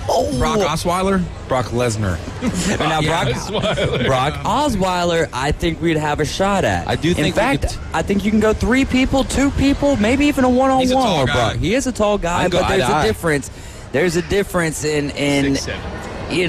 Brock Osweiler, the quarterback, and Shannon Sharp, who was getting ready to scrap with, who was it, John Morant's dad? Yeah, T. Yeah, so. Which may have been more dangerous than he realized. Right, we got, what did Kendrick say? He said, why pick on Shannon Sharp anyway? If anybody needs their tail kicked, it's Skip Bayless. Well, I think I could take Skip Bayless one-on-one, allegedly. I don't know. He's number 2, though. We have 2 left. 2 left. I think I could rush for 2 yards in an NFL game. And how many carries do you get? I think y'all could as well. All it takes me. All it takes is all 5 O-linemen to get 1 good block on 1 play, and you have 2 yards. Now, in 2007, I did have more rushing yards that season than Reggie Bush. In 2007? I think so. I think it was that year. Is that the year that he didn't play? He had negative early? 2 yards and then got hurt for the rest of the year. How many rushing yards did you have? 0. 0. But that's still more than negative 2. That's a good season. Yeah. Very good. I think let's put a carry limit on this. The whole game. So probably, so 25. You're probably 25 averaging carries. anywhere from 20 to 25. Okay, yeah. I think so. 2 yards. 25 actual carries. Wait, is the Titans O-line? There's 1 2-yard carry. I'm going to have 25 concussions in that game. They might just wrap It you does up in bubble depend wrap. on the offensive line. However, I'm just going to say that I think after I got tackled once by an NFL player, I'm broken. I'm done at that point. With my bone mass, man, are we kidding me? You're dead. Exactly. I'm just saying there's a difference in confidence and reality, man. But all these things could happen. You could do it. Look at we're built a little bit differently, Miles. I think the most realistic thing on this list is, I was going to say me and Zach Edey, probably bowling a 220 or the 9 hot dogs and 9 beers challenge. I think the 9 hot dogs, 9 beers. I think number 1 could happen to anybody. Yes, 100%. We'll get right to that. I do think that you could score on Zach Edey in a one-on-one environment, or what do you need, 12 hours at Madison Square Garden? And I think in a 12-hour setting, you could bowl 220. or in your NASCAR's lifetime. realistic. If I had enough money to start my own team, I could get my own car out there. Then I can just do it by myself. I don't need anybody. Yeah, but all right, what's number 1? Let's get to number 1. Number 1 for me is I think I could land an airplane if something happened to the pilot and air traffic control is in my ear. I don't know if the landing gear would be out or how soft the landing would be, but I think I could keep everybody alive on that airplane, and it'd be a great day. I'd probably be in the newspaper the next day, but I think I could land an airplane if I had to. I think it's very highly likely that it would be in the newspaper if you landed. Here's what I'm going to say, and we talked about this after the show again. I mean, how many times has this came up on the show before? I think it would be wild to even be in that situation. I think there's a couple of factors too. Like if you're on a big plane like that, there's I don't want to say a high probability, but it's likely that there's probably a former pilot somewhere on that plane. You got but to let's think about just the other take people trying to fight you. Oh, I want to land the plane. Oh, let me land the plane. So, do I think that you could do it? If you're in contact it's a 50-50 shot. It is a 50-50 shot. If you're in contact with air traffic control, maybe so. You know what I want to do is I want to get my pilot buddy on the line. Well, we used to have Dawn Anderson on the line coming in with us, and she's a pilot for, I believe, Delta now. But my buddy Dustin Gibson was on the show one time. He's also a pilot for Delta. We got him live in the air. Well, I don't know about all of that, but I think that it would be cool to ask him what he thinks the percentages of just a average Joe coming, riding an airplane as a passenger, and then all of a sudden something happens to the pilot. Does he think that a passenger could land the bird? Yeah, I think a lot of people could do it. I think y'all are underselling yourself. I think y'all could do it as well. You don't necessarily have to land on the runway. You could land in a field. You could land in the water. But as long as land in the water. As long as you keep everybody on the airplane safe, I think it's a success. I feel like that is a success too, right? Like, I'm 100% with you, but I don't. I guess landing in a field in that particular situation is still landing. And as long as everyone's safe, like you said, that's the way to go, man. That is the way to go. That's the list of the top 10 things I think I could do. Hopefully I'll knock out all of them except for one in my lifetime. Don't want to have to do that one, but if it comes to it, I will let y'all know if I have to land an airplane. If I don't, let you know it went horribly wrong. We'll know what happened if it... Oh, man, Miles, as always, so much fun to have these conversations with you. Gonna miss him. Yes, sir, no doubt about it. All right, hour number 2 is in progress. We'll get to our second segment when we return. You're riding with the Afternoon Underdogs. You're listening to ESPN Northwest Florida. A little dosage of Would You Rather when we return. ESPN Northwest Florida. The Dan Patrick Show. Who more to blame for the Mavericks' struggles? Mark Cuban, Jason Kidd, Luka Doncic, Kyrie Irving. I would start with the owner because he made the trade. You know, when you talk about a guy who would be perfect for Luka, it's Jalen Brunson because he is a great leader. It's the Dan Patrick Show, weekday mornings from 9 till 11. ESPN Northwest Florida. My weather forecast for this afternoon, partly to mostly cloudy with some sunshine, around 78, a 40-50% coverage of showers and thunderstorms. East wind 10 to 15, water temperature in the Gulf 71. A few showers and thunderstorms overnight and a few showers and thunderstorms expected Thursday. This weather forecast has been brought to you by Ellis Agency Insurance. For ESPN Northwest Florida, I'm meteorologist Tim Root.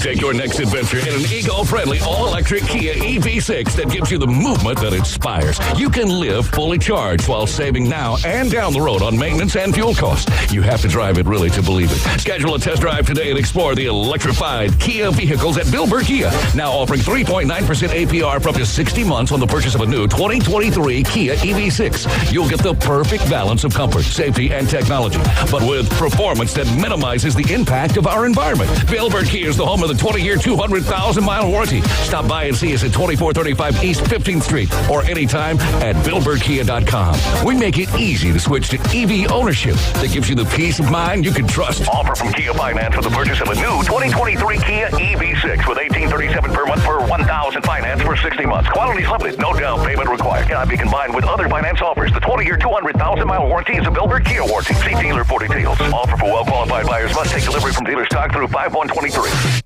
He's 22, trades Pokemon cards, and has no work ethic. Look, guys, I know I've been lazy. Miles Nasty Lashley is part of the Afternoon Underdogs. The Afternoon Underdogs. And irresponsible and a few other things I can mention. Live and local. ESPN Northwest Florida. We are back. You're riding with the Afternoon Underdogs. This is ESPN Northwest Florida, 104.3 in Panama City, 102.1 in Marietta, and 101.9 in Port St. Joe. Out here at Dave & Buster's, we've got happy hour from 4 to 7. We've got half-price games all day on Wednesday afternoon. We just got done doing the top 10 list of things that are incredulous that Miles thinks that he could do. Some of those he really could do. Some of those a little outlandish, especially the more I think about it, the more that I think NASCAR is an absolute no way. An absolute no way, bro. You've never seen me drive. You never been in the car with me. It's not. That's not just driving. I think that's probably good for my health. Yeah. Do you think safety. you could? Do you think that, Amanda? Do you think that you could race in a NASCAR race without getting in a wreck?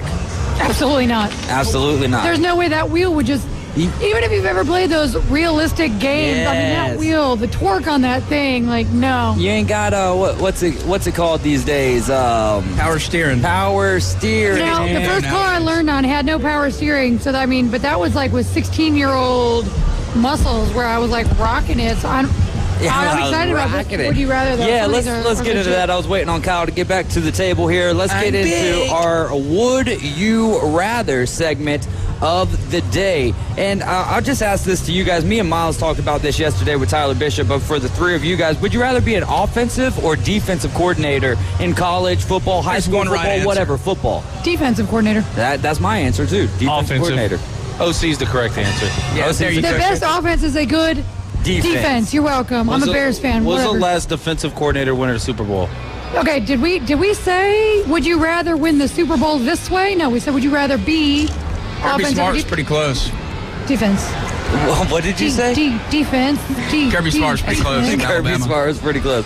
All right, I heard this one. I forget where I heard this at, but I thought it was pretty interesting here for Wednesday. Would you rather have no internet or no air conditioning? Well, there's some factors here. Okay. Do you have like cell service? Like without Wi-Fi, do you still have cell service?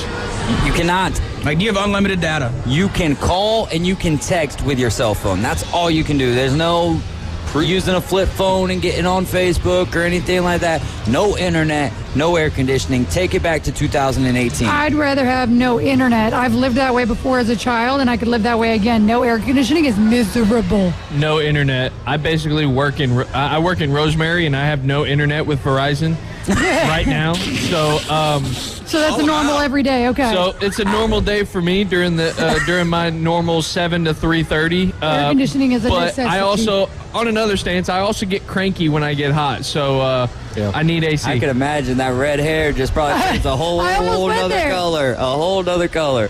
What about for you, Kyle? No AC or no internet? So mine's going to go beyond, it's going to be the same answer no matter what, but the no internet answer is harder to like just shove off having a kid. Agreed. Because it's Miss like Rachel and I co-parent. Yeah, it's. At first, I'm like, how are you who's gonna Miss watch Rachel? football games with no internet? Me and Coco Melon, right? Like, Dude, we do our Blippi is thing. also up there. Blippi's awesome. Met him in well, I tried to meet him in Daytona. Yeah, he was at Daytona. He's like, dude, that's Blippy. I saw that post. That's Blippy. You got to actually see Blippi? I wanted to meet him, but I didn't know what to do. My kiddo. I was sitting there like, who's this? He's pretty adorable. He actually calls Blippi Uppy. Oh. And that's what he calls Brody now, because anybody with glasses is instantly Blippi. Blippy. Oh, I love nice, it. Good stuff, man. But I would say having no internet would be the preferred option here. I'm a guy that keeps his house 68 year round. Oh man! So as a guy who just moved into a place that has central heating and air conditioning from going to an apartment, we had the window air conditioning, but we had no heat, no insulation or anything like that either. I'll take the no internet, man, and just figure it out because. But we all grew up without it. Well, okay, some of us are way younger than others.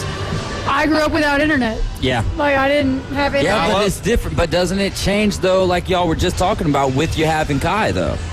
I mean, I would just do the things that I did as a kid, too. You know? I mean, give him a stick and send him out in the woods. Besides, and a water hose. Well, instead of my dad putting in a VHS, I just stream it. So I luckily still have DVDs I could put in for him. That's fine. I love it.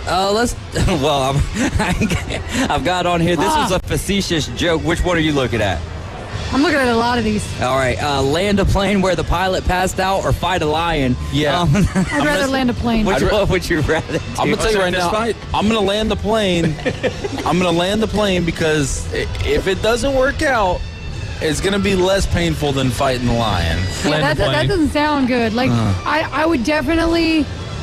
I don't know, I might fight the lion and just go for the here kitty kitty approach and maybe it likes tummy rubs. I don't know. Well, if you can get a lion the way this is worded, it sounds like we're going to land it no matter what the circumstances are. So I'd rather land the plane. All I'm saying is I was at Zoo World today and I saw the lion and he looked at me like he kind of wanted to get pet. Oh, did you think about it? I would have pet him. Like, I would die. Like, if Nick found my corpse next to a lion, he'd be like, she died saying, here, kitty, kitty. Yeah. No hate. That makes sense. I guess I would try to, or I would hope that history repeats itself and another David kills a lion with his bare hands. So I guess I'll fight a lion in this instance. But I know what the outcome is in either one of these situations for myself. Would you rather? This one's a tough one for me. Oh, that's awesome. Seeing the video live of the lion. He wants to get pet. Yeah. Look at him wanting to get pet. He really does want to get pet. Would you rather watch golf or NASCAR? If you don't watch, I watch both of these kind of on a regular basis during the off season. Okay, Miles, you're going to answer golf. We get that. Now, here's how much you're wrong. There is no chance watching golf that I could see absolute carnage. And that's what I need for entertainment. So NASCAR it is. I would rather watch 4 days of golf carnage in golf than 20 like laps Brooks of NASCAR. Koepka's last two rounds. Look, imagine a guy being 3 shots up going into the final round and then just starts bogeying hole after hole. That sounds so boring. But you gotta think about what's going on inside their head while you're watching this, especially when you bet on the other guy. Which is exactly why I want NASCAR. Like I shouldn't. If there's something that I need to think through a mental process while trying to drink a beer, I'm out. Yeah. I will say the least interesting thing we did at Daytona was watch the race. The least you didn't like loud noises? I'm just saying, like, out of everything we did at Daytona, the least interesting thing was putting our attention on the race. What about when we were walking? I can go into the trolley thing or whatever. The trolley was definitely a waste of time. I'm going to say watching golf. That really irks him too, and I know why it irks him. But he saw Blippi. Yeah, he did see Blippi. Charlotte Flair, the list goes on and on there. Woo! Well, what about... I'm going to say watching golf instead of NASCAR because there's a little bit more that I can pick up. I can actually add it to my game, where NASCAR, I'm never going to be going 145 miles per hour, 200 miles per hour, hopefully. On a close course. If it's for me, if it's man... Oh my God, that's a good one. There's no application for me in this sense. Like I can watch what the pros do, but that doesn't necessarily mean I can merge it into a game all of the time. You can replicate NASCAR driving a lot easier though than golf. Yeah, the only thing I saw on golf that I think I could pull off was when Koepka hit his drive in the other fairway. Yeah. I've done what that a about couple Jordan times. Spieth in the woods? That's the crazy thing about golf is you watch these guys having these incredible rounds, and They're then just like us. And then next thing you know, they slice one into the woods, or Dustin Johnson talking about he doesn't ever hit a draw intentionally. That's so wild to me. If I could only choose one of these two to watch, I think it would be golf because it's an all-day event for the most part compared to NASCAR where it's like, you get about 3-4 hours out of a NASCAR race. Yeah. The next one, was it play for your favorite team? All right, so play for your favorite team for a season where you missed the playoffs, or would you rather win a championship with a team that you hate? Wow. Right, like that is such a good question. And that is is easy. I would absolutely. This is easy. Competitor, you want to win a championship. I would rather play for it. I would absolutely rather play for the Bears for a season where I miss the playoffs than to win as a Packer. I'm there with you. I just can't stand the thought of the Gators getting another national championship, or Miami rather. Like I'd rather. What if you're on that team though? Doesn't matter. I can't stand the thought of Atlanta getting one. That's what I'm saying. Right. I'd rather not get one myself and also have Green Bay not get one if I had to play for them. What if in the Robert same Tonyan, season? welcome home. Let's go Bears. What if in the same season that you're playing with your team is the same season that your rival? So you weren't good enough. You weren't good enough to take your rival down. No. So if you're in the NFL and they try to trade you to the Packers, you would say no? I mean, as a trade, I may be in this. It's still a business, but do I want to win with them over playing? It has to be both. Would I go to them? Yes, I would. I'd play for them if that's where I needed to go. And if I won, great. But if the option was there where they said, or you could play for the Bears and miss the playoffs, then yeah. I'm winning a championship. There's not that many Super That's Bowl why you watch and golf. NCAA championship winners out there. Very, very, very small, minuscule amount in this world. I'd have to win a championship. And write a book about it. So for the personal caveat for me here is what level are we talking about? Are we talking college football level? No. I know. That's what I'm saying. This is the personal caveat. This is where listening will come in key for you, Miles. For college football, if I do that, I got to do it for Auburn. That's tough. Right. In the NFL, They're never though. going to catch up, though. Yeah, who's your It's NFL irrelevant. hatred? But in the NFL, it's like, what, the Colts, the Jaguars, the Steelers, you can make the argument that there's a rivalry there with the Steelers. Well, it just has to be a team you hate, not a general Right, and that's what I'm saying. There's not really a team in the National Football League that I just despise. So it would be easy for me to do it at the National Football League level. See, I still couldn't do it at college But because I'd rather be a Badger missing the playoffs than help Ohio State do anything. Right. Alabama's not winning anything on my watch. That's what I'm saying. Like I can't do that. I ain't been watching the past couple of The years. hate apparently. is stronger than the want for a championship. Watch me do what that Ohio State kicker did and shank that field goal. Would you rather unlimited energy or unlimited money. Miles, tell me why this is easy. Yeah, unlimited money. I have unlimited energy after from Friday from 6 p.m. till Sunday morning. Oh, he does. I would think twice if you're going to make a road trip with this guy. That's true. I forgot about that road trip. Weekdays, energy's not always there, but sometimes up. But once 5 o'clock, 6 o'clock hits on Friday, energy levels off the charts. Do you drink any energy drinks during the weekend? Yeah, when I'm out. Yeah. Yes, sir. But what time do you go to bed on the weekends? March was Maybe. bad. It was like It's just a maybe. March was He might bad. not. Yeah, in March it really wasn't at all on the weekends. It was like 5, 6 a.m. every night. Do not condone doing that. Yeah, We've all every been night. there. I think being that I have a 2-year-old, I want unlimited energy. Yeah. I can do all the activities. You could play with a stick in a stream and it'll keep them happy. So I just need the energy to keep up because I do give him a nap and it's good. But I mean, the kid can survive off 2 grapes and like a sip of juice and be wide open from morning till dusk. The correct answer for people without kids is unlimited money. The correct answer for people with kids is the energy. Yeah. That would be interesting to see in a poll format. Here's been my day today, if anybody's interested. I'm ready. 5:30, got the 2 kids ready out of the house, went and got a tooth pulled, drove out here to be here, which, this isn't really work to me, but let's call it work for a second. Then I'm going to drive home, and I'm going to have to get the 2 kids ready for bed. So I would take the energy, absolutely. Also, our job, service industry, we have this in common as well, Amanda. Like, this job is, like, extremely... It's draining, and then you go home and take care of a kid. And you can make more money with more energy. And I can make, if I had more energy, I would be able to make more money. Absolutely. You could open up a 24-hour diner or something. You know, when I was working in Atlanta, I thought about opening open at 4 a.m. until the wee hours for industry-only people that, you could just go in and get like mimosas and a pedicure. Yeah. Oh, nice. Kind of like if a you full work all service day, type just deal. just put your feet in a spa. Here's a beer. Yeah.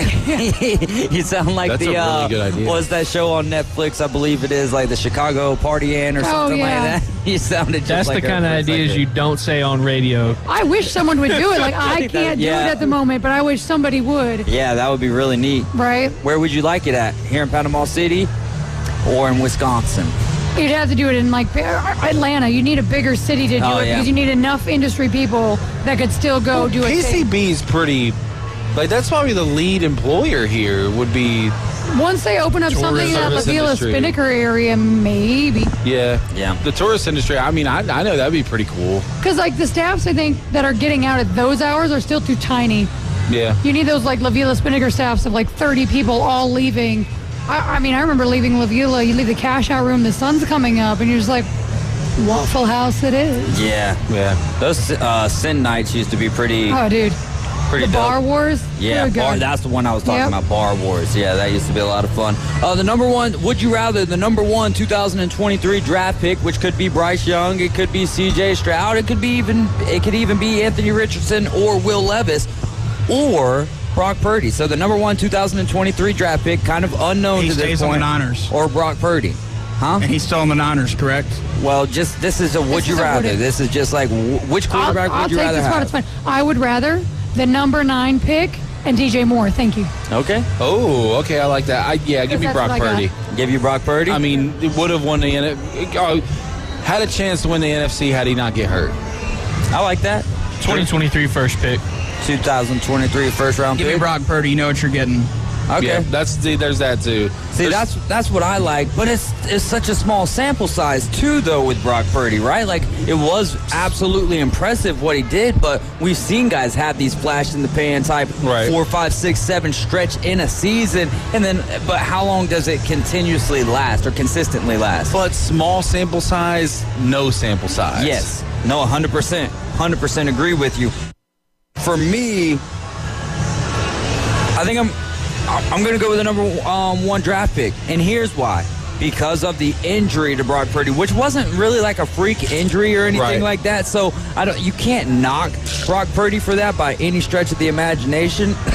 I just want the number one draft pick just to see. I don't even have an idea of which one of these guys it'll be. And to me, out of the guys it would be, I think every single one of them has higher upside than what Brock Purdy has. I think Brock Purdy, I wouldn't necessarily say hit his ceiling this past year, but he's definitely, if this was an elevator that went up 10 floors, if this was a hotel that went up 10 floors, he's probably on level 8, level 9. Ooh, what if you're answering that question, Kyle, where do you think he's at? For me, I don't think that he's gotten that high. I think he did a great job, but I don't think that he's saying in his ceiling. That's what I'm saying. In his ceiling. And that's what I'm saying. I don't think that he's gotten that high because they really didn't even let him loose at that point last year, and they kept it very concise to how a Kyle Shanahan offense needs to be ran. So with that being said, I don't think that we've seen a ton of his ceiling yet, and I would have him sitting around floor 5 right now. Well, they tried Which could be a very fun game in the future. Where is this person? What floor is this player at? They tried to cut him loose during the NFC Championship game, and he got hurt.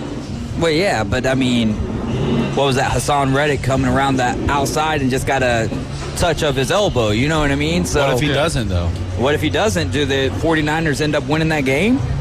I mean, because that's when the game soured. The only points that Philly had to that point was the drop Devontae Smith catch that they said was a catch, and they gave him the touchdown on it. Yeah.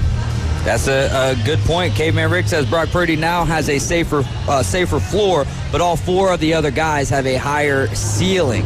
So, yeah, good stuff there. We can wrap up the show here with some more Would You Rather when we return, but we do have to talk a little bit about the beer being sold later on into games now with Major League Baseball. Riding with the Afternoon Underdogs. This is ESPN Northwest Florida. Quick timeout. We'll be right back after this.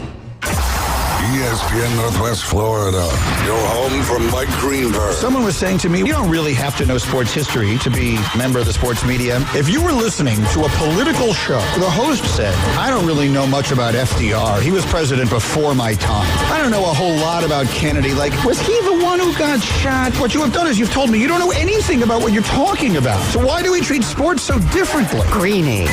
Weekdays 2 to 4 on ESPN Northwest Florida. So you've heard the saying that if you love your job, you'll never have to work? Well, it's true. I've worked for Brock Lawn and Pest Control for many years. The commitment to the needs of customers and their commitment to each employee makes Brock a company I'm very proud to be a part of. Brock's core values are also mine. Give people more than they expect and always honor your promises. This isn't a job. It's a service to help people live a healthier lifestyle. Brock Lawn and Pest Control. Our family protecting your family. Take your next adventure in an award-winning Kia from Bill Bird Kia. The SUV family has movement that inspires, and we invite you to test drive the new 2023 Kia Soul, Seltos, Sportage, Sorento, or Telluride. You can command the road in a sedan from Bill Bird Kia. Drive away today in a new 2023 Rio, Forte, K5, or Stinger, and discover the all-new Kia at Bill Bird Kia. 2435 East 15th Street, Panama City, or anytime at BillBirdKia.com. Peace of mind you can trust at your local community dealer, Bill Bird Kia.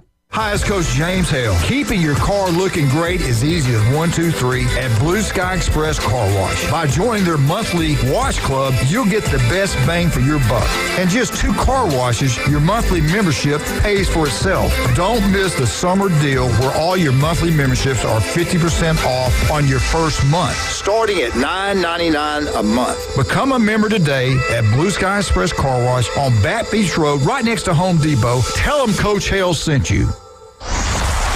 From the Florida Panama line to the Gulf of Mexico, from the Upper Grand Lagoon to McKenzie Park, we're live and local. Whether you like it or not, you have a gift. Now back to the Afternoon Underdogs, live from the Rib Crib Radio Room, ESPN Northwest Florida. And we are back. You're riding with the Afternoon Underdogs. This is ESPN Northwest Florida, 104.3 in Panama City, 102.1 in Marietta, 101.9 in Port St. Joe. We are live and local out here at Dave and Buster's in Pier Park in the Sports Lounge for our final segment of the afternoon. But still, even after we leave here, we've still got happy hour for a whole nother hour. Happy hour 4 to 7, right? Yeah. Yeah, and then half price games every single Wednesday that out here. It's all day long, though, right? Yep, all day long we do half price games. Yes, so come out and hang out at Dave & Buster's. This is absolutely the place to be. I'm David Hayes, along with Kyle Wright, Drew Gorman, the assistant general manager out at Dave & Buster's, Amanda Muller, and Miles Lashley. Not a whole lot going on in the local stratosphere. Local segment brought to you by Bar Burritos on 23rd.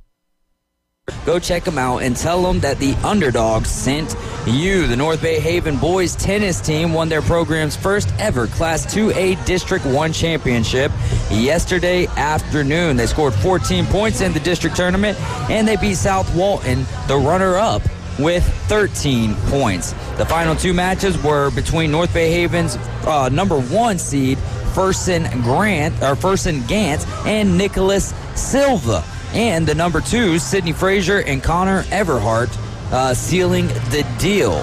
In the Class 2A District 1, on the girls' side of thing, North Bay Haven and South Walton tied at 14 points apiece, and they had their playoff this afternoon or this morning, and I don't know what the final was that. So, Coach Olds, if you're listening, text over to 801-5-629. Call my cell phone and give that number. Go ahead, Miles. 850. No. I know it by heart. I'll do it. Let's back to Would You Rather. I was hoping Amanda was going to be here for this one that I was going to ask. But would you rather LeBron play with or against Bronny? I'd rather play against him and dunk on him. Not you, LeBron. I would really like him to play with him. I want him to play with his son. I think it's such a cool story in so many sports that it just having that happen in the NBA, where it's one of the sports where it might be the least likely to happen. Yeah, it's gonna be amazing. I like that. Let me put it like this: LeBron's never gonna leave the NBA if they play together. I think if they play against each other, the loser of that game has to retire. Like a retirement match. Bronny's first year. Bronny, that game has to retire. Bronny, you're in your first season. You're done. What would that do to LeBron's legacy if he lost to his son in an NBA game? Just in a game? At 41 years old, I can't imagine it would do much. Yeah, but I mean, you never want your son to beat you in anything. Right, but there's also 4 other guys on the floor at the same time as them, and that's not even counting the other 7 fellas on the bench. I want to see them play against each other. I think that I'm more aligned with that, Miles, honestly. But then the storyline of father and son playing with each other. So I guess like this: if they're playing for a title, I think it would be more fun to see them playing against each other, but still, even playing with each other would be so cool. Yeah, I like the story of them playing with each other just for the story, but I'd love to see them play against each other, because how many times have they done it in the backyard? Playing against each other, playing one-on-one. Like, I would love to see them. There's no videotape of that.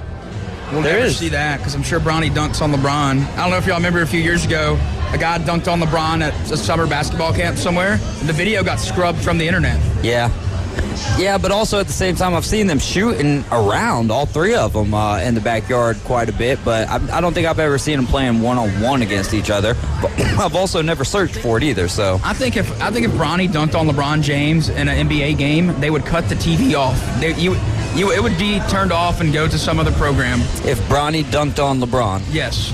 I don't think so. I think that it would be, I think LeBron would celebrate him. He would celebrate that? He'd celebrate him. He would celebrate Bronny. His son dunking on him? I think so, My son dunked on me, I'd be very upset. What? Why? Because your pride? Because your ego? When you'd be happy for the fact that first of all, you don't want anybody dunking on you. Yeah, but if it's your kid, isn't that a little bit different? Now, you don't want to let him dunk on you. I think it's a little worse than a regular person dunking on you. How about we get to the parent at the table here? How would you feel if Carson dunked on you?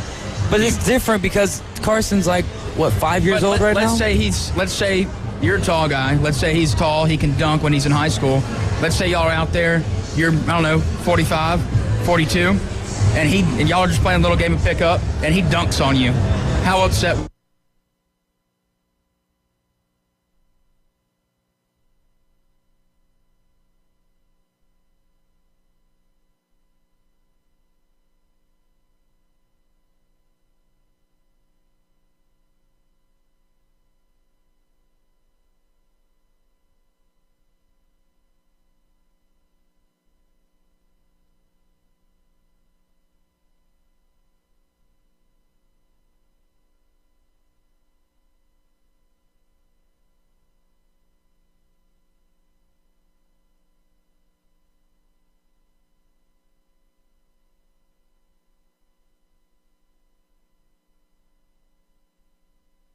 the Heisman Trophy is just such a prestigious thing.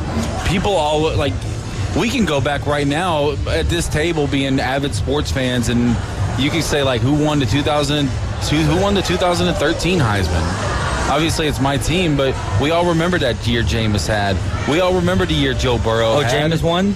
Yeah, Jameis did, yeah. We all remember years that, like, guys like Vince Young, Reggie Bush, Joe Burrow, and, you know, I mean, someone, you kind of remember Mark Ingram, but he probably shouldn't have won it. But, yeah, I know. It is what it is. We don't got enough time for I meant Derrick Henry. Today. I meant Derrick Henry. Oh, now he's really just trying to poke the bear here, but he wasn't even the best running back in college football that year.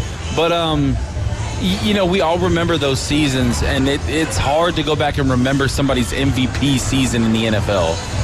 I agree with that, and I think you said it best whenever you said the Heisman Trophy is much more prestigious than the NFL MVP, because I mean, at the end of the day,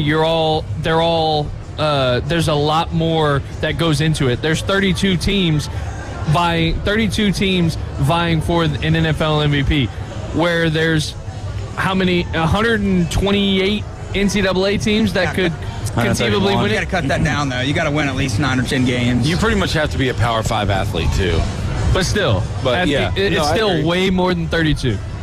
And you get your own commercial. NFL MVP doesn't do that. No. It depends on their endorsements. I think I'm with you guys, though, because of this prestige, how many teams you do have to go up against, you have less games for them to actually utilize for their margins, you know, for their voting purposes.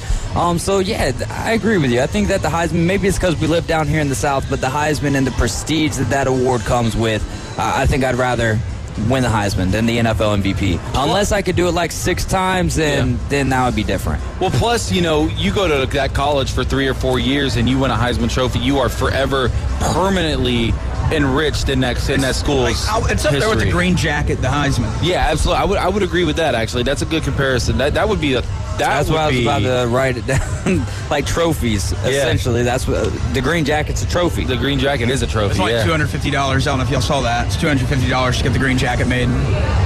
With the Masters logo and everything? Yep. I would show up to Sunny Hills Golf Club wearing that thing. Dude, that would and be then so go good. hit my tee shot 100 yards to the right. I'll be right there with you. Oh, man. $250, but that's what the Masters pays to get that. There's no way that jacket's only $250. Yeah. The one that the guys are wearing, that the Masters champions. It's a $250 jacket. Now, it's worth a lot more because it's on a professional golfer who just won that tournament. And I did see a story, Darren Ravel and all his memorabilia. A guy actually picked up, I've got whose Masters jacket it was. He found one at a thrift store. I think he bought it for like $50 and sold it for a few grand. And you don't remember who? I can't remember what year it was. How wild is a situation like that, man? You can find some really good stuff at Goodwill. I don't know if you guys have ever checked out Goodwill or anything, but my fiance does that quite a bit, and she'll come with bags and bags and bags of stuff. All right, let's see. Let's get back to. Let's take a couple of minutes here and let's talk about the MLB teams extending their beer sales. And this is for the people. These are the stories. Saw this coming a mile away. Yeah, no doubt about it. And what's crazy though is we're just talking about 30 minutes. 30 minutes have been subtracted from games essentially on the average time span. But with that, throughout a season, a team could possibly lose, or that translates to a team losing up to from anywhere from $280,000 to $1.1 million in a season. And that's just from beer sales, though. That doesn't count for hot dog, sodas, all the other stuff. If I was an owner, I'd serve beer the whole time the game's going on. You can, That's too. the kind of owner I would be. I do understand the 8th inning rule. Everybody's got to be safe. It's easier to clean up and all that. I do like it, though, that they can do that.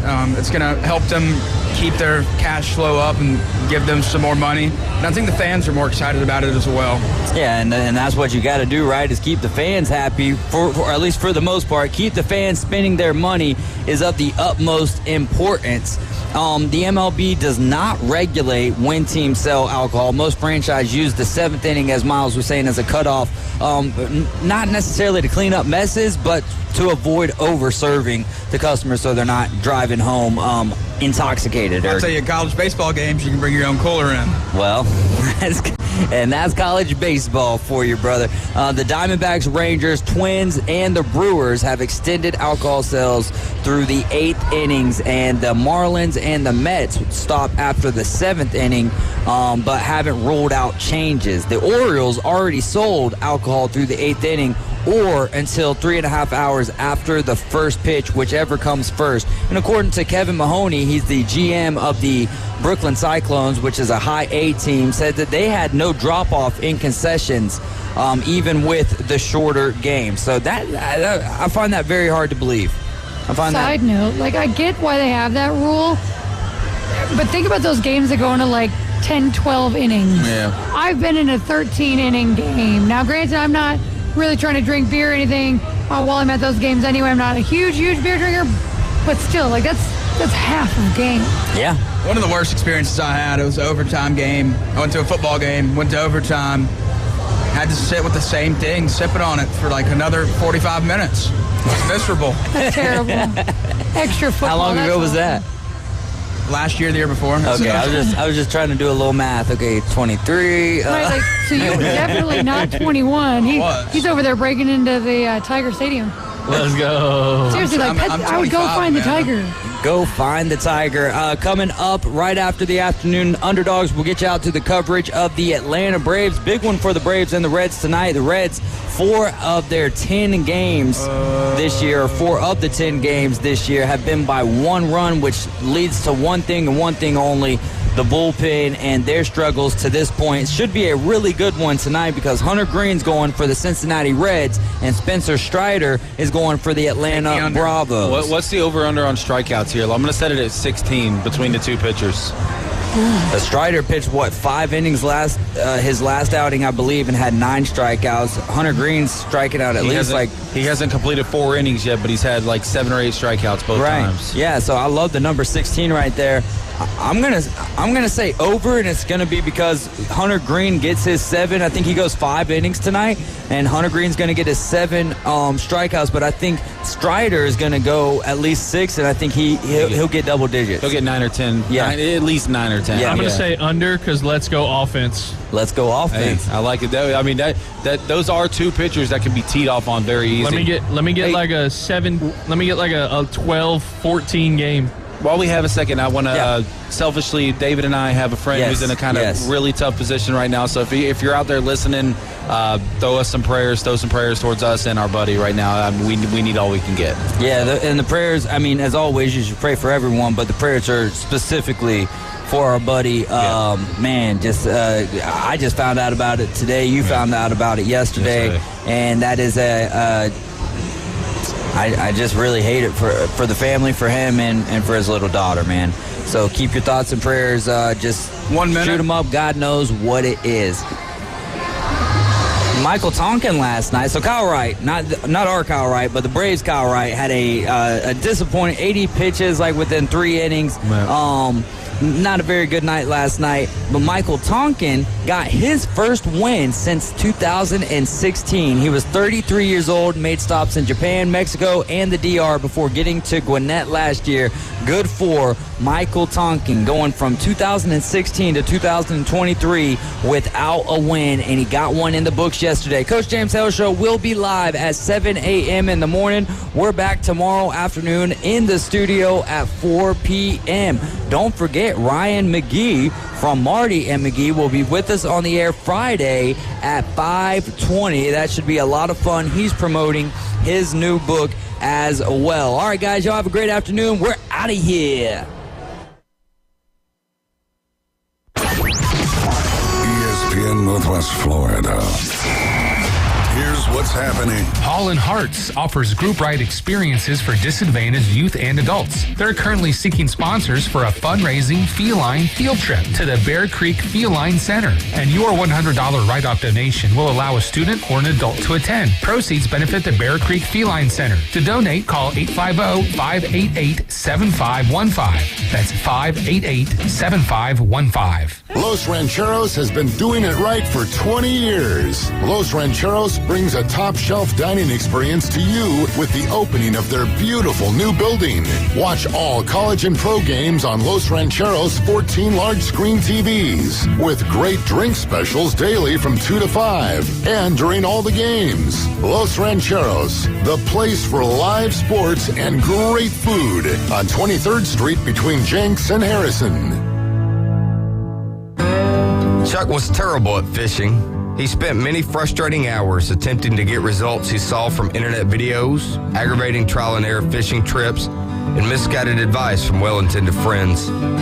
Chuck is happy now with his newfound success after he visited Bay Breeze Bait and Tackle, where we keep fishing fun, simple, and successful. See us soon at Bay Breeze Bait and Tackle, located directly off Highway 98 on the west end of Panama City Beach. By now, you've heard us talking about Tiger TV Pro. Hi, David Hayes from the Afternoon Underdogs, here to remind you about this incredible streaming service with over 6,000 premium channels. And the cost, you ask? $15 a month. Yes, only $15 a month. Every sports channel is available, including the ACC and SEC network, the NFL, NBA, MLB, HBO, Showtime, and thousands more. For more info, go to our website at espnpc.com. Scroll down and click the Tiger logo. WGSX Lynn Haven, WTOT, W271DN Mariana, WVLQ Port St. Joe, Paulette Hesse. ESPN Northwest Florida. Bronco, designed to get you over, around, or through almost anything that nature throws your way. Final segment on the Ford Leadoff Show. Braves and Reds coming up shortly. In the meantime, you've got Kevin and Chris, and it's time now for our Prize Picks pick of the game. Get your first deposit matched up to $100 today by downloading the Prize Picks app and signing up with code BRAVES. Prize Picks, the official daily fantasy sports partner of your Atlanta Braves. All right, Chris, I am looking at both these starters tonight. Spencer Strider and Hunter Green combining for over 16 and a half strikeouts here tonight. Oh, my goodness. Spencer's number is 9 alone. Green's is 7. So give me the combination of the two. Give me over 16 and a half. All right. I would play the under. You would? Yeah, I would. So now it's the first time I've actually, or you've said, let's go against them. We'll see what happens. All right. We will see. And again, prizepicks.com. Sign up with code BRAVES. First deposit matched up to $100. All right. Time now for our keys to the game, brought to you by Landmark Dodge Chrysler Jeep Ram. Trade up today to get unbeatable deals from Georgia's #1 dealership. Shop landmarkdodge.com. Nobody, and I mean nobody, beats the Giant. 2 strikeout home run night for Matt Olson tonight. I'm not telling you he's going to be all world. 2 strikeout, 1 home run night for Matt Olson. All right. Easy enough. Yeah, that's it. That's what I got. All right. I'm looking at the... I just channeled that. There you go. Hey, you know what I'm looking at? Nice and easy tonight. Score first. When you score first this season, Chris, the Braves are a perfect 8-0 on the season. It's just that easy. Score first, hold on to the lead with your bullpen. Okay. There you go. Sold. Convinced. Speaking it into existence. All right, that's going to do it for us. Ben and Joe are standing by. Braves and Reds coming up next right here on the Atlanta Braves Radio Network. The future belongs to everyone. That's why we make trucks like Ford F-Series, America's best-selling trucks for 46 years straight and counting. Made for performance and capability. Made to play hard and work smart, on and off-road. That's because they're built Ford tough. So be future ready with Ford F-Series, based on 1977 to 2022 calendar year total sales. The roar of our engines, the pump of our heartbeats, the pedal to our metal, the sparks that ignite us, the pistons that push us, the passions that drive us. From the feelings that move us to the places that pull us on the roads that unite us. With nearly 6,000 stores and over 17,000 auto care centers, Napa has America's largest network of parts and care, here to keep you firing on all cylinders.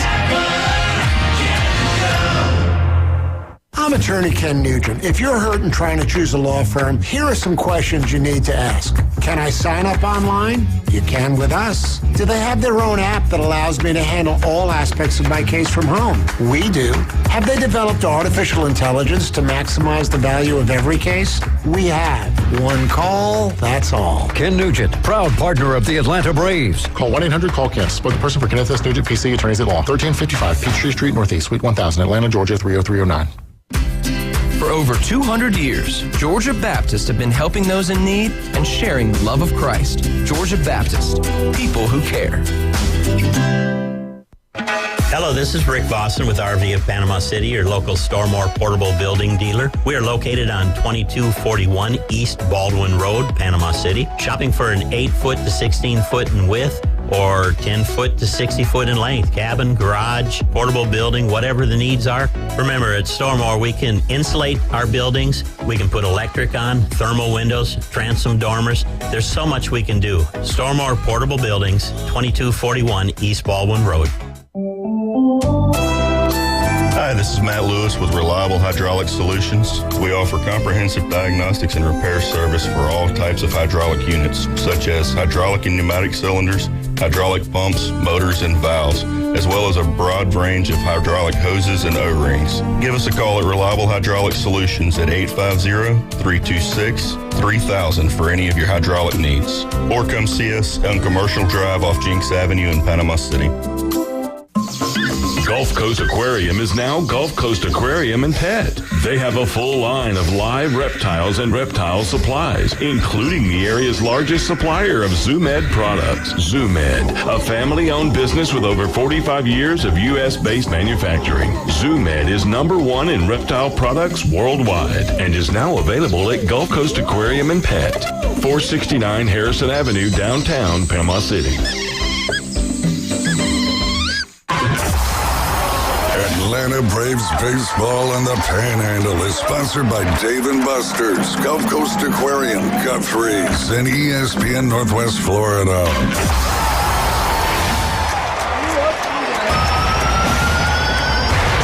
It's time for Atlanta Braves baseball. 1-1, crack down the right field line. Fair ball down the line. It kicks off the corner of the wall. Harris thinking 3. The throw from Barrera at first slide. 2 RBI triple. The 2023 season is on, and this Brave squad is fired up to make another run at a division crown. 1-1 pitch. High fly ball. Deep left center field. Forget about it. It's another home run for Acuna. Atlanta Braves baseball on the Braves Radio Network is brought to you by the original Louisiana brand hot sauce, the official hot sauce of the Atlanta Braves. Your local Ford dealers, proud partner of your Atlanta Braves. The Home Depot, how doers get more done. Northside Hospital, for a healthier future, look to Northside. Your local Hyundai dealer, proud sponsor of the Atlanta Braves. Express Oil Change and Tire Engineers. When the Braves score, you score at Express Oil. John Foy and Associates Personal Injury Law. Get the strong arm. Arrow Exterminators. Make the right call and protect your home or business from pests by calling 888-GO-ARROW or visit arrowexterminators.com.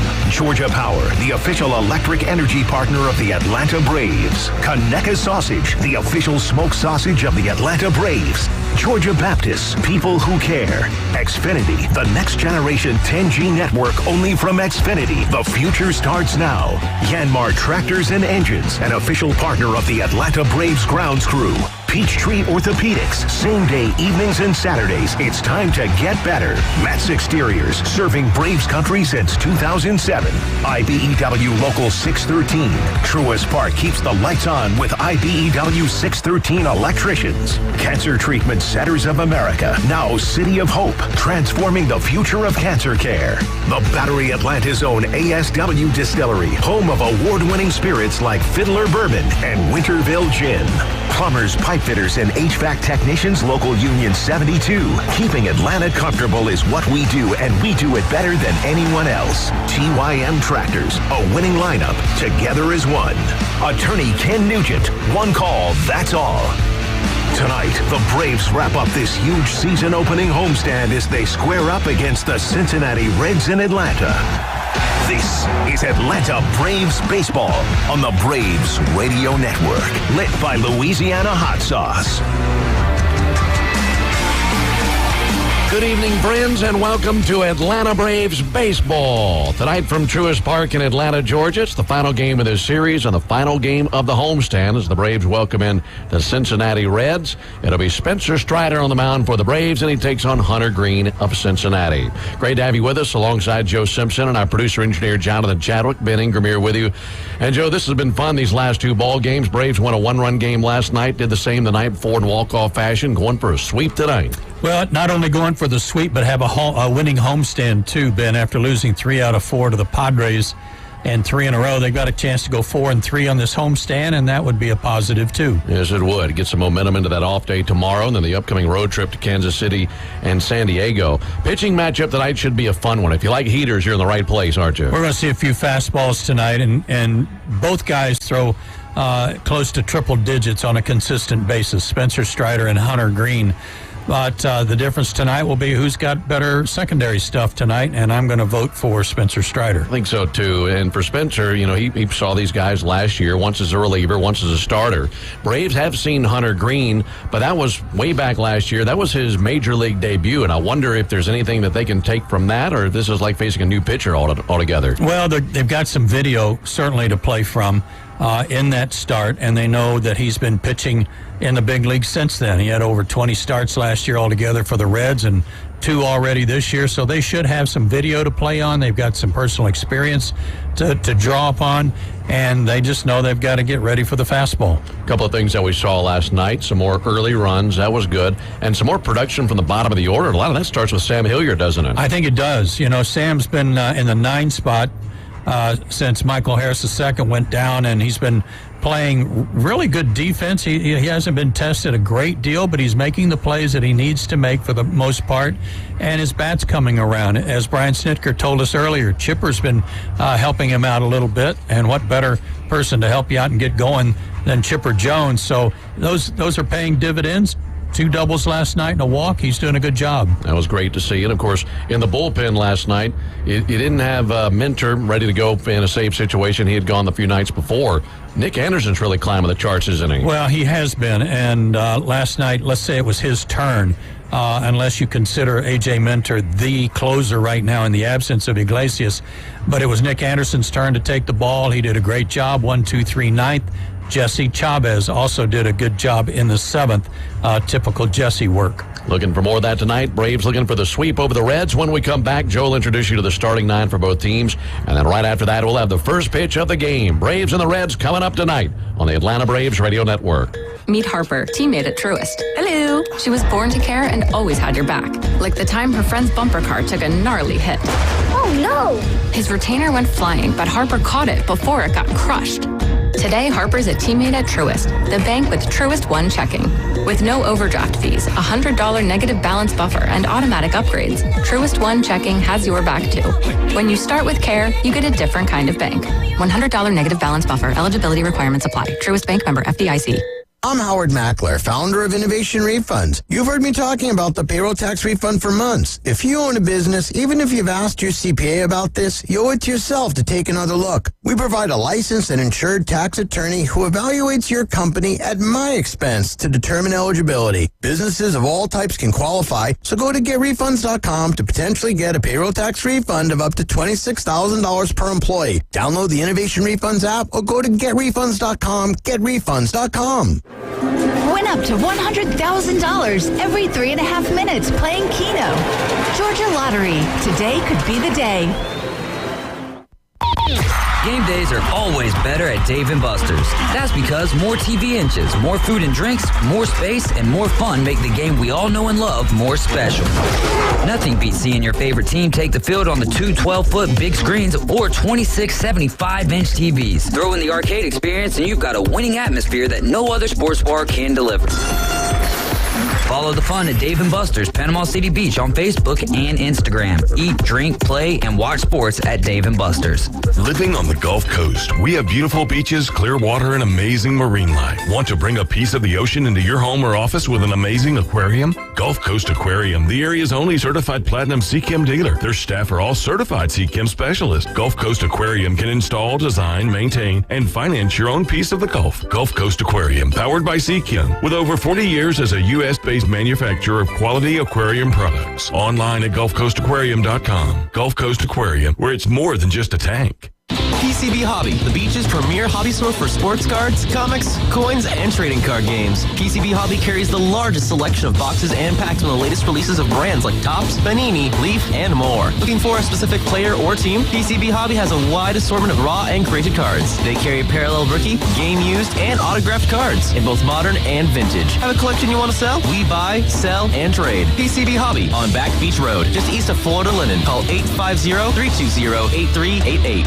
The next home run is sponsored by the Coach James Hales Show.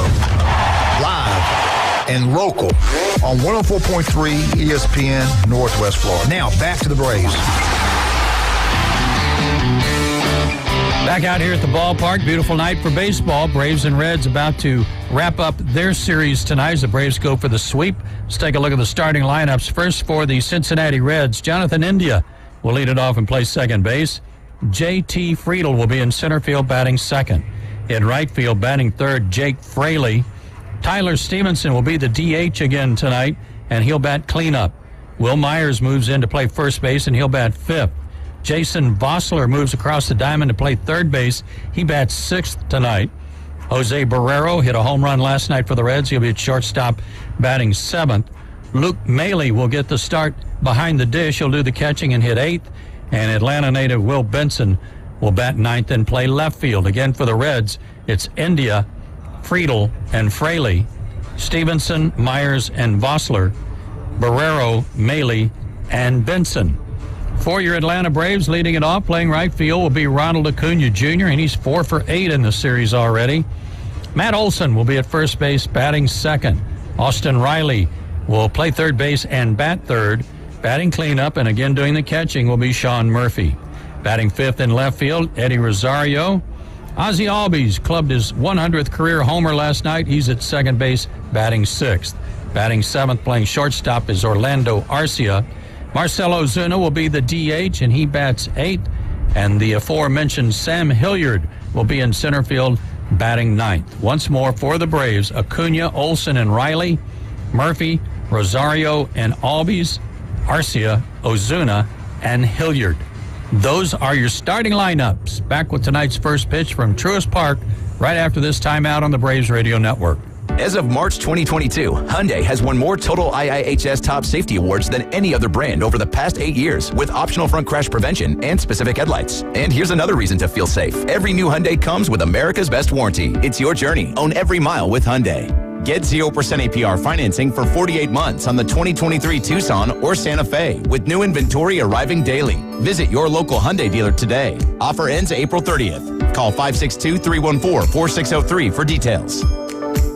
Jim Chastain here with ASW Distillery. Growing up in Athens, Georgia, I've been a Braves fan my entire life, and I've got the Polaroids and commemorative lunchbox to prove it. Like our beloved Braves, our distillery has brought home a good bit of hardware recently, making us the most awarded craft distillery since 2018. Award winners include our Bustletown Vodka, Winterville Gin, and Fiddler Bourbon, a personal favorite of our neighbors, the Atlanta Braves. We hope you'll drop by our location here at the Battery Atlanta to try our spirits neat or in an adult slushy or cocktail before your next Braves game. Hey, Braves Country, visit omnihotels.com/ATL Spring Break for deals on special packages when booking your ATL Spring Break getaway at Omni Atlanta Hotel at CNN Center. Hi, this is Matt Lewis with Reliable Hydraulic Solutions. We offer comprehensive diagnostics and repair service for all types of hydraulic units, such as hydraulic and pneumatic cylinders, hydraulic pumps, motors, and valves, as well as a broad range of hydraulic hoses and O-rings. Give us a call at Reliable Hydraulic Solutions at 850-326-3000 for any of your hydraulic needs. Or come see us on Commercial Drive off Jinx Avenue in Panama City. Bestway Portable Buildings has been your portable building specialist since 1989. Before you invest your hard-earned money someplace else, owner Jason Mulder invites you to stop by Bestway and get a quote on just about any size building. And whether you buy with Bestway or not, it's worth the trip just to meet Bestway Buddy. Say hello, buddy. Good boy. Bestway Portable Buildings, just north of Harts Marine on 231, and online at bestwayportablebuildings.com. The best in portable, period. Tell them Buddy sent ya. Mid-South Lumber, where they treat you like family. Locally owned and serving the residents of Bay County for over 45 years. Visit their feed store at the Youngstown location for all of your livestock feed, plumbing, electrical, lawn, and garden needs. They also carry local Chautauqua wines, baby chicks, and a full line of poultry supplies to get your chicks started off right. Mid-South Lumber, the biggest little lumber yard in Panama City. Now, back to the Atlanta Braves. The Atlanta Braves play here, ESPN, Northwest Florida.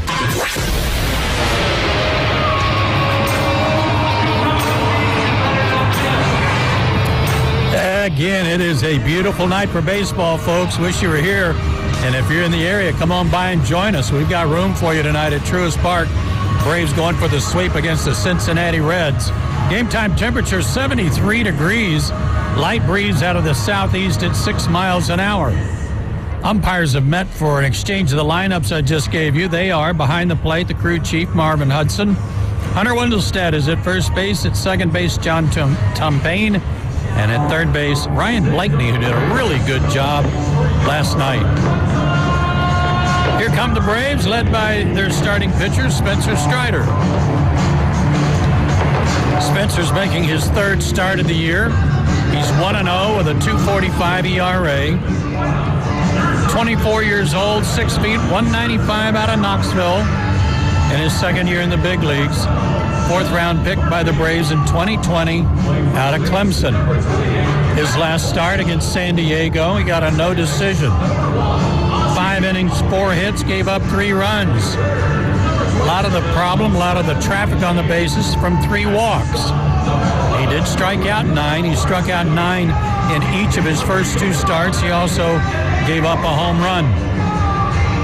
Left-handers so far on the year against Spencer, 3 for 24. Right-handers, 4 for 17. He was in 2 games against the Reds last year, 1 start, 1-0 with a 1.13 ERA, 1 walk, 16 strikeouts in 8 innings. Tonight's A-list member of the game is Keith Pritchett of Canton. This is Keith's first year as a member, and his favorite A-list perk is postseason priority access. Congratulations to Keith, today's A-list member of the game.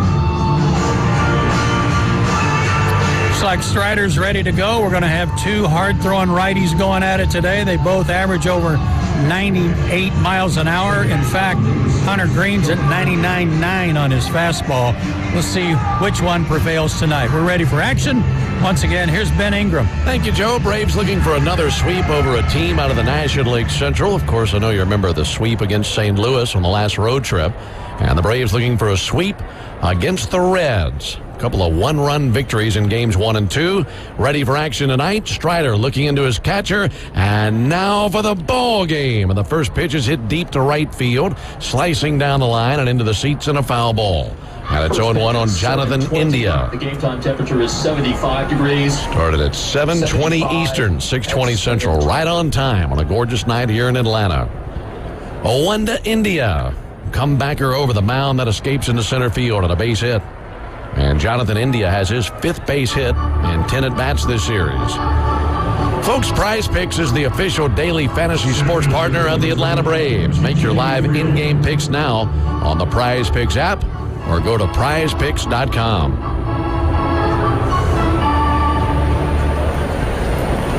So a leadoff single. Here's TJ Friedl. F-R-I-E-D-L. TJ Friedl. He has 1 base hit in the series. Pitch on the way to him. That'll be taken for a ball inside. I was kind of wondering if David Bell might play for an early run tonight. Have Friedl bunting. Been doing a lot of that here in the first couple of weeks of the season.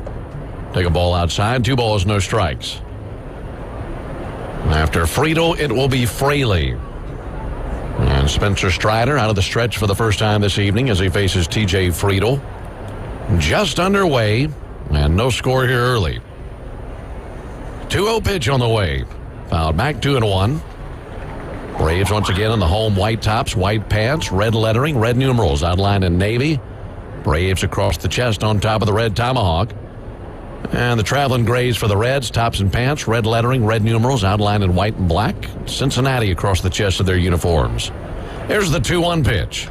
That'll be hit in the air down the left field line, trying to get there Eddie Rosario, and that's a foul ball up against the screen. And that comes off the screen and rolls back into field of play, so Eddie will grab that and toss it to a fan. And a 2-2 count on T.J. Friedel. Strider coming off an outing against the Padres where he struck out 9. Got a no decision in that ball game. Here's the 2-2 pitch on the way to T.J. Friedel. Now a pickoff over to first base, back into the dive India. This guy's name sounds like he should have been a character in Lord of the Rings. Frodo and Friedel. That sounds good. I just put Frodo in between Friedel and Fraley. Yeah. They're back-to-back in the order. 2-2 pitch on the way. Into the air down the left field line. Slicing foul again. And that's into the seats for a souvenir. For Strider, this is his third start of the year. And in his previous 2, 3 walks and 9 strikeouts in both. The team has won both of his starts. 2 balls and 2 strikes on T.J. Friedel. Offering on the way from Spencer. There's a line drive over a leaping Ozzie and a base hit into right field. India down to second base, and back-to-back singles for Cincinnati have them at first and second. Both of the hits have come on fastballs that were down. Like down around the knees, where they've just been able to drop the barrel down and connect, and both have been hit pretty sharply. Strider obviously gets lots of swings and misses, but these Reds hitters at the top of their order making some good contact. That'll bring Jake Fraley up to the plate. He has 4 hits in the series. Left-handed stick, pitch on the way to him. Swung on, missed. Went to the slider that time.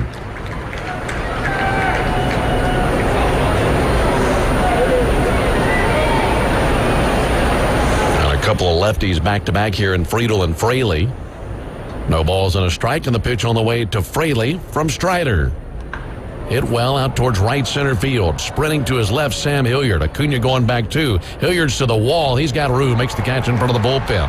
Both runners tag. Throw comes into Arcia. He holds, and runners are at second and third and 1 down. Whew, that was close. Designated hitter number 37, Tyler Stevenson. Hilliard went as far as he could. That ball continued to carry. Not a whole lot of wind tonight, but what little wind there is, Joe, seems to be kind of swirling out in that direction. Well, he crushed that, and it just missed getting out of here for a 3-run jack. So now runners at second and third, 1 down for Tyler Stevenson. First pitch to him. There's a called strike. Stevenson has had a very tough series. Braves have had his number. He's 0 for 8. And to go along with his 0 for, he was hit twice last night. No balls and a strike. Pitch on the way from the righty, Strider. Looked good, but doesn't quite get the call from Marvin Hudson. Maybe a little bit low.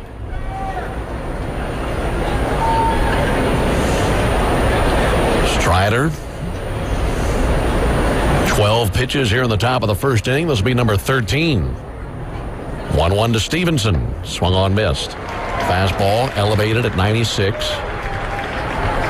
Right out of the chute, his fastball has been 96, 98, and we know he can ramp it up to 99 and 100 to go along with that devastating slider and the occasional changeup. Looking for a strikeout here. The 1-2 pitch. That'll be sent foul into the seats down the right field line. Well, Strider only in his second season in the big leagues. Runner-up in the Rookie of the Year last year to teammate Michael Harris. Put up some great numbers no matter where he's pitched, but he's put up outstanding numbers in this ballpark. 1-2 to Stevenson. Just missed, I guess. That looked like a beautiful pitch for what would have been a called third strike. Boy, Murphy held it there, froze the glove there for Hudson. Still didn't get the call. Counted 2-2. Strider brings it. That'll be lobbed into right field and down for a base hit. And to score, Jonathan India getting the green light now around third base. Friedel. Here's the throw out of right field. Play at the plate, not in time. The throw took a 1 hop to Sean Murphy. and it was in and out of his mitt. Couldn't quite squeeze it on that one-hop throw out of right field from Acuna. So 2-run score for Tyler Stevenson, and it's a 2-0 Cincinnati advantage. All 3 hits have been hit hard. The out was hit hard. And this was a slider, but it was just a hanger spinning right out over the middle of the plate.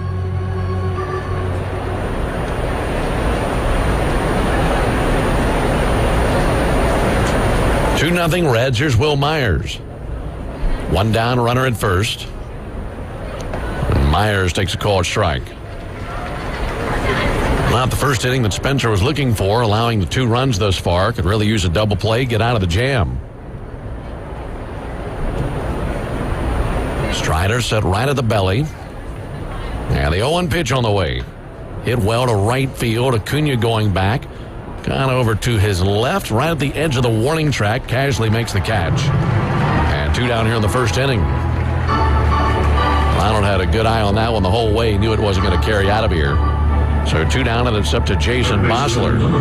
Talking about Strider's numbers here at this ballpark, he has never lost here as a starter. In his career, he is 7-1 at Truist Park with a 2.42 ERA. His one loss was in relief last season.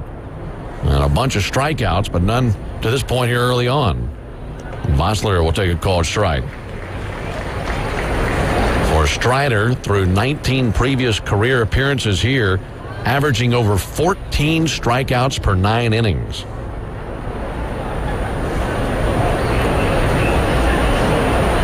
A 1 to Bosler. Another miss inside, 1 ball and 1 strike. He has almost 100 more strikeouts than walks in this ballpark. That's a great number. 123 strikeouts, 25 walks. There's a 1-1 pitch. Swung on, missed. Slider low and in. So a 1-2 count now on Jason Bosler.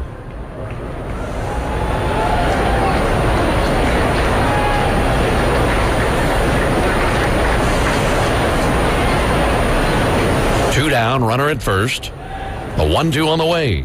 Check swing. That'll be punch foul over by the Reds dugout.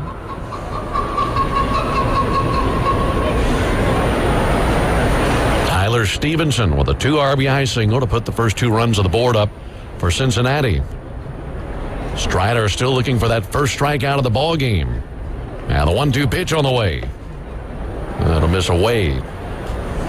It's been really close with a few pitches here in the top of the first inning that he hasn't gotten the call yet from Marvin Hudson.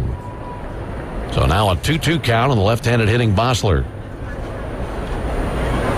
Lead at first by Stevenson. Strider cuts it loose. There's a line drive down the right field line and foul into the screen at the end of the line.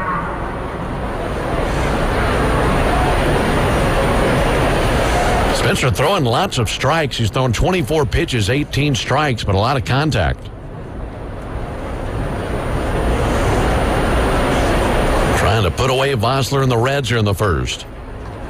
And it's 2-2 on the way. There it is. Well, fouled off of the mitt of Sean Murphy. Thought he had a swing and a miss, but that was right there at the feet of Murphy and couldn't find the balls that rolled in front of his feet. So still a 2-2 count. It's not that there's too many strikes, Ben. It's just the location of those strikes in the middle of the plate here in the first inning. 2-2 to Bosler. Missed the outside corner with a fastball.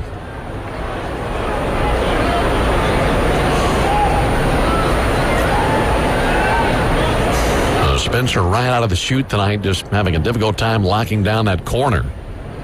3 balls, 2 strikes, 2 outs. Stevenson will be on the move here. Takes his lead at first base. There he goes. 3-2 on the way. Swung on, miss for strike 3. And Strider into the top of the first inning with his first strikeout of the ball game. The Reds pick up the first 2 runs of the contest. They do so on 3 hits, no errors, and a man left. We played a half an inning. Reds 2 and the Braves coming up when we come back. Georgia is our home. That's why at Georgia Power, we're building the future of energy. Over the last decade, we've invested nearly $10 billion to strengthen the electric grid, installing new substations, upgrading transformers, moving power lines underground, and investing in cleaner energy. We're making the electric grid more resilient and reliable for you and for future generations. At Georgia Power, we know that making smart investments today prepares us to meet our customers' needs tomorrow. Make Conecuh sausage part of your Atlanta Braves game day tradition. Conecuh smoked sausage is made from the finest pork meats, all natural casings, and smoked over a pure hickory fire for that true southern flavor. Conecuh is a fan favorite for tailgating, always great on the grill or added to your family's favorite recipes. Pick up a Conecuh sausage dog at the game and enjoy the official smoked sausage of the Atlanta Braves. Conecuh smoked sausage. Apartments.com has helped millions of renters find their right place, like Tanya, who finally moved into an apartment with an in-unit washer and dryer. Hey, let's pop in and see how she likes it so far. Kevin, teleport me into Unit 6G. Wait a minute, this is a bit more cramped than I remember. Oh, no. Oh, sweet denim dungarees. I'm in the washer. Activate teleporter. Back on dry land. Wait a minute, dry and sweltering. Oh, for crying out loud. Kevin! Apartments.com, proud partner of the Atlanta Braves. Cancer Treatment Centers of America is now City of Hope, combining leading-edge clinical research with precision cancer treatment. Learn more at cancercenter.com.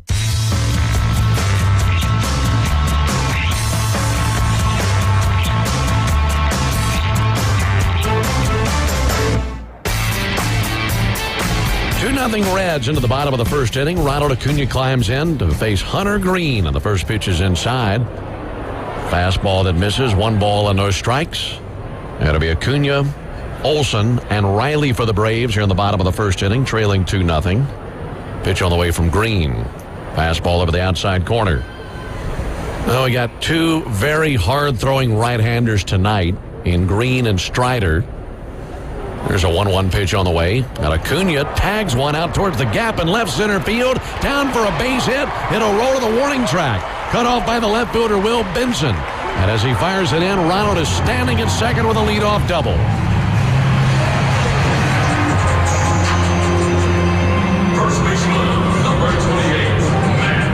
Well, both of these hard throwers being greeted rudely. And he did Ronald a favor by throwing him a slider in the middle of the plate. Got the slider, put it into the gap in left center. Here's Matt Olson. Braves trailing 2-0 in the pitch on the way to Matt. Check swing. They appealed, didn't go. 1 ball and no strikes. Hunter Green, 23 years old from Sherman Oaks, California. Big righty, 6'5", 242.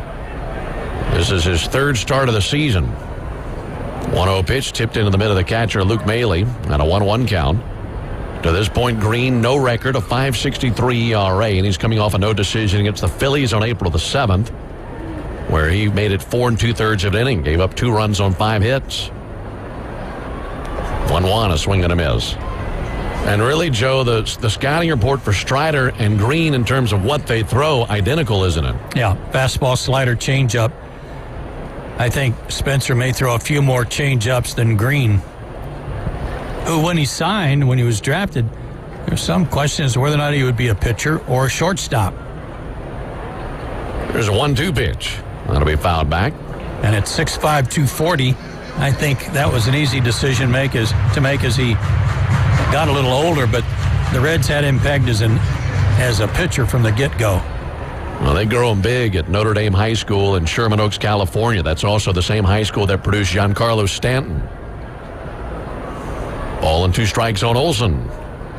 Offering on the way. That'll be swung on and fouled off. Green taken 2nd overall in 2017 by the Reds, and he signed with him over his commitment to UCLA. He made his major league debut last year on this mound against the Braves. It was in April of last season. 1-2 tipped into the mid of Maley. And a fastball fans Olsen. 1 down here in the bottom of the first inning. 2-0 Reds. Austin Riley the batter. Last year, Green went 5-13 with a 4.44 ERA. But everyone knew who he was because of his fastball. Throws extremely hard. Offering on the way to Riley, and that's hit very high in the air down the left field line. That's hooking towards foul ground, and that'll drop into the seats for a foul ball. If you go back to last season, go back to the start of last season, Hunter Green and Spencer Strider have combined to throw the most pitches in baseball faster than 98 miles per hour. And they're facing each other on the same mound tonight. No balls and a strike on Austin Riley. A one-check swing. They appeal. And he did not go, says Hunter Wendelstedt down at first. I believe Royce Lewis was the first player taken in the draft in 17 by the Twins. 1-1, missed inside. Is that the year the Braves got Kyle Wright? I believe so. Fourth pick. 2 balls and a strike on Austin Riley. And the pitch on the way. That'll be fouled back. Had a good swing at that one. So a 2-2 count on Riley. Braves have Acuna down at second with 1 down and trailing 2-0 here in the bottom of the first inning. It's only the second time Hunter Green has faced the Braves. And in that 1-ball game here last year, Travis d'Arnaud and Matt Olson both took him deep. 2 balls and 2 strikes on Riley. And now Green wheels around looking back at Acuna. That'll count as a disengagement.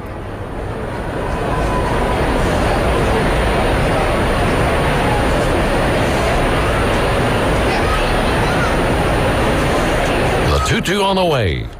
That'll be slugged in the air to center. TJ Friedel over to his left. He's under it. And he'll make the catch. Acuna tagged from second base. Left-handed throwing center fielder guns it in. By the time he does, it's too late. Acuna sliding into third base feet first. So a runner at third, 2 down. And it's up to Sean Murphy. So far this season, Green's fastball is averaging 99, while Strider's is averaging 97. So these 2 guys are definitely blowing the smoke. Green has 61 pitches of 100 or more this season. Pitch on the way to Murphy. That'll be swung on and missed. So pretty simple. Climbing against this guy, you better be sitting on that heater. Exactly. And I think the Reds hitters are thinking the same thing. No doubt. Looking for a clutch 2-out base hit. Pitch on the way. That'll miss low and outside.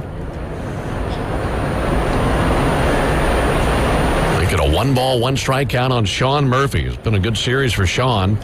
Walk-off homer in game 1. He has 3 hits altogether. 1-1 pitch and a ground ball out to third. Nice backhanded stop by Bossler. Throws across the diamond, makes the play. Well, he backhanded it in between Hop, and that saved a run. So for the Braves, no runs, 1 hit, no errors, and a man left. We played 1. We head to the top of the second, 2-0 Cincinnati. Gulf Coast Aquarium is now Gulf Coast Aquarium and Pet. They have a full line of live reptiles and reptile supplies, including the area's largest supplier of ZooMed products. ZooMed, a family-owned business with over 45 years of U.S.-based manufacturing. ZooMed is #1 in reptile products worldwide and is now available at Gulf Coast Aquarium and Pet, 469 Harrison Avenue, downtown Panama City. At Brock Lawn and Pest Control, we're proud to be awarded the distinction of being Quality Pro certified. Our technicians have passed rigorous training in eco-friendly application and prevention of pest treatments. Part of the program is the practice of integrated pest management. IPM's goal is to prevent pests from ever entering your home. It includes inspection, prevention, education, and, when necessary, application. We're proud to be Quality Pro certified. Brock Lawn and Pest Control, the standard and level of trust. Game days are always better at Dave & Buster's. That's because more TV inches, more food and drinks, more space, and more fun make the game we all know and love more special. Nothing beats seeing your favorite team take the field on the 2 12-foot big screens or 26 75-inch TVs. Throw in the arcade experience and you've got a winning atmosphere that no other sports bar can deliver. Follow the fun at Dave & Buster's, Panama City Beach on Facebook and Instagram. Eat, drink, play, and watch sports at Dave & Buster's. Hey y'all, it's David. Join me weekdays at 4 with the Afternoon Underdogs. Now back to the Atlanta Braves on 104.3 ESPN Northwest Florida. Ben Joe and Jay Chad with you here in Atlanta. Final game of this series, final game of the homestand for the Braves here at Truist Park tonight. It'll be 7-8-9 for Cincinnati here at the top of the second. They lead 2-0. The Braves are looking to continue their winning ways, and the original Louisiana brand hot sauce is here to help. The original Louisiana brand hot sauce. That's the official hot sauce of the Atlanta Braves. It'll be Jose Barrero, Luke Maley, and Will Benson for Cincinnati here at the top of the second inning versus Spencer Strider. Gave up 2 runs on 3 singles on the top of the first inning, and the first pitch here in the second to Barrero. This is up and in. Jose Barrero, 25 years old, out of Havana, Cuba. 4th year with the Reds. Pitch on the way to him. Front door breaking ball in for a strike. Originally, he was Jose Garcia, but here in the last couple of years, he changed his name to honor the memory of his late mother, who passed away in 2021. Pitch swung on and missed, 1-2. So he's gone from Jose Barrero to his mother's name, or rather, Jose Garcia, I should say, to his mother's name, Jose Barrero. 1-2, a wave and a miss. Strikes out on the slider. There's the second strikeout of the ball game for Strider. It's kind of like Trent Grisham of the Padres. Very much. He went from his dad's name to his mom's maiden name, honoring his mother. 1 down for Luke Maley. Pitch on the way to Maley. And a miss high. He was in Cleveland last year. And, of course, the Reds used to have Tyler Mahle, who's in Minnesota now. There's the 1-0 pitch on the way. There's a called strike. Really a shame we never had the Maley and Mahle pitching battery. Would have been nice. 1-1 to Luke Maley. That'll be tipped into the mitt for strike 2. Valley TV people could have had a field day with that. First time we've seen Maley in this series. 1-2 on the way. That'll be fouled off over the Braves dugout. That's into the second deck, and a good catch made by a fan of the second row. 1-2 on Luke Maley. Strider looking for 3 straight strikeouts going back to last inning. He'll get it. Swung on and missed. Fastball 98. And the right-hander starting to heat up now. As we've discussed before, Spencer Strider went to high school in Knoxville, Tennessee, went to Clemson. He was born in Columbus, Ohio, and spent several years early in his life in Ohio. That was in Columbus. Pitch on the way to Will Benson. One of his high and outside. And he actually grew up rooting for Cleveland. 1 ball and no strikes. Here's the pitch on the way to Will Benson. That'll be a called strike. I guess if you're growing up in Ohio, you got to make a decision pretty early. Reds or Guardians. And Strider was a big fan of Corey Kluber. And his leanings are more towards the Guardians. 1-1 pitch on the way. That'll be fouled off. Of course, the Indians then, as he was growing up. 1 ball and 2 strikes on Benson. They still are for a lot of people.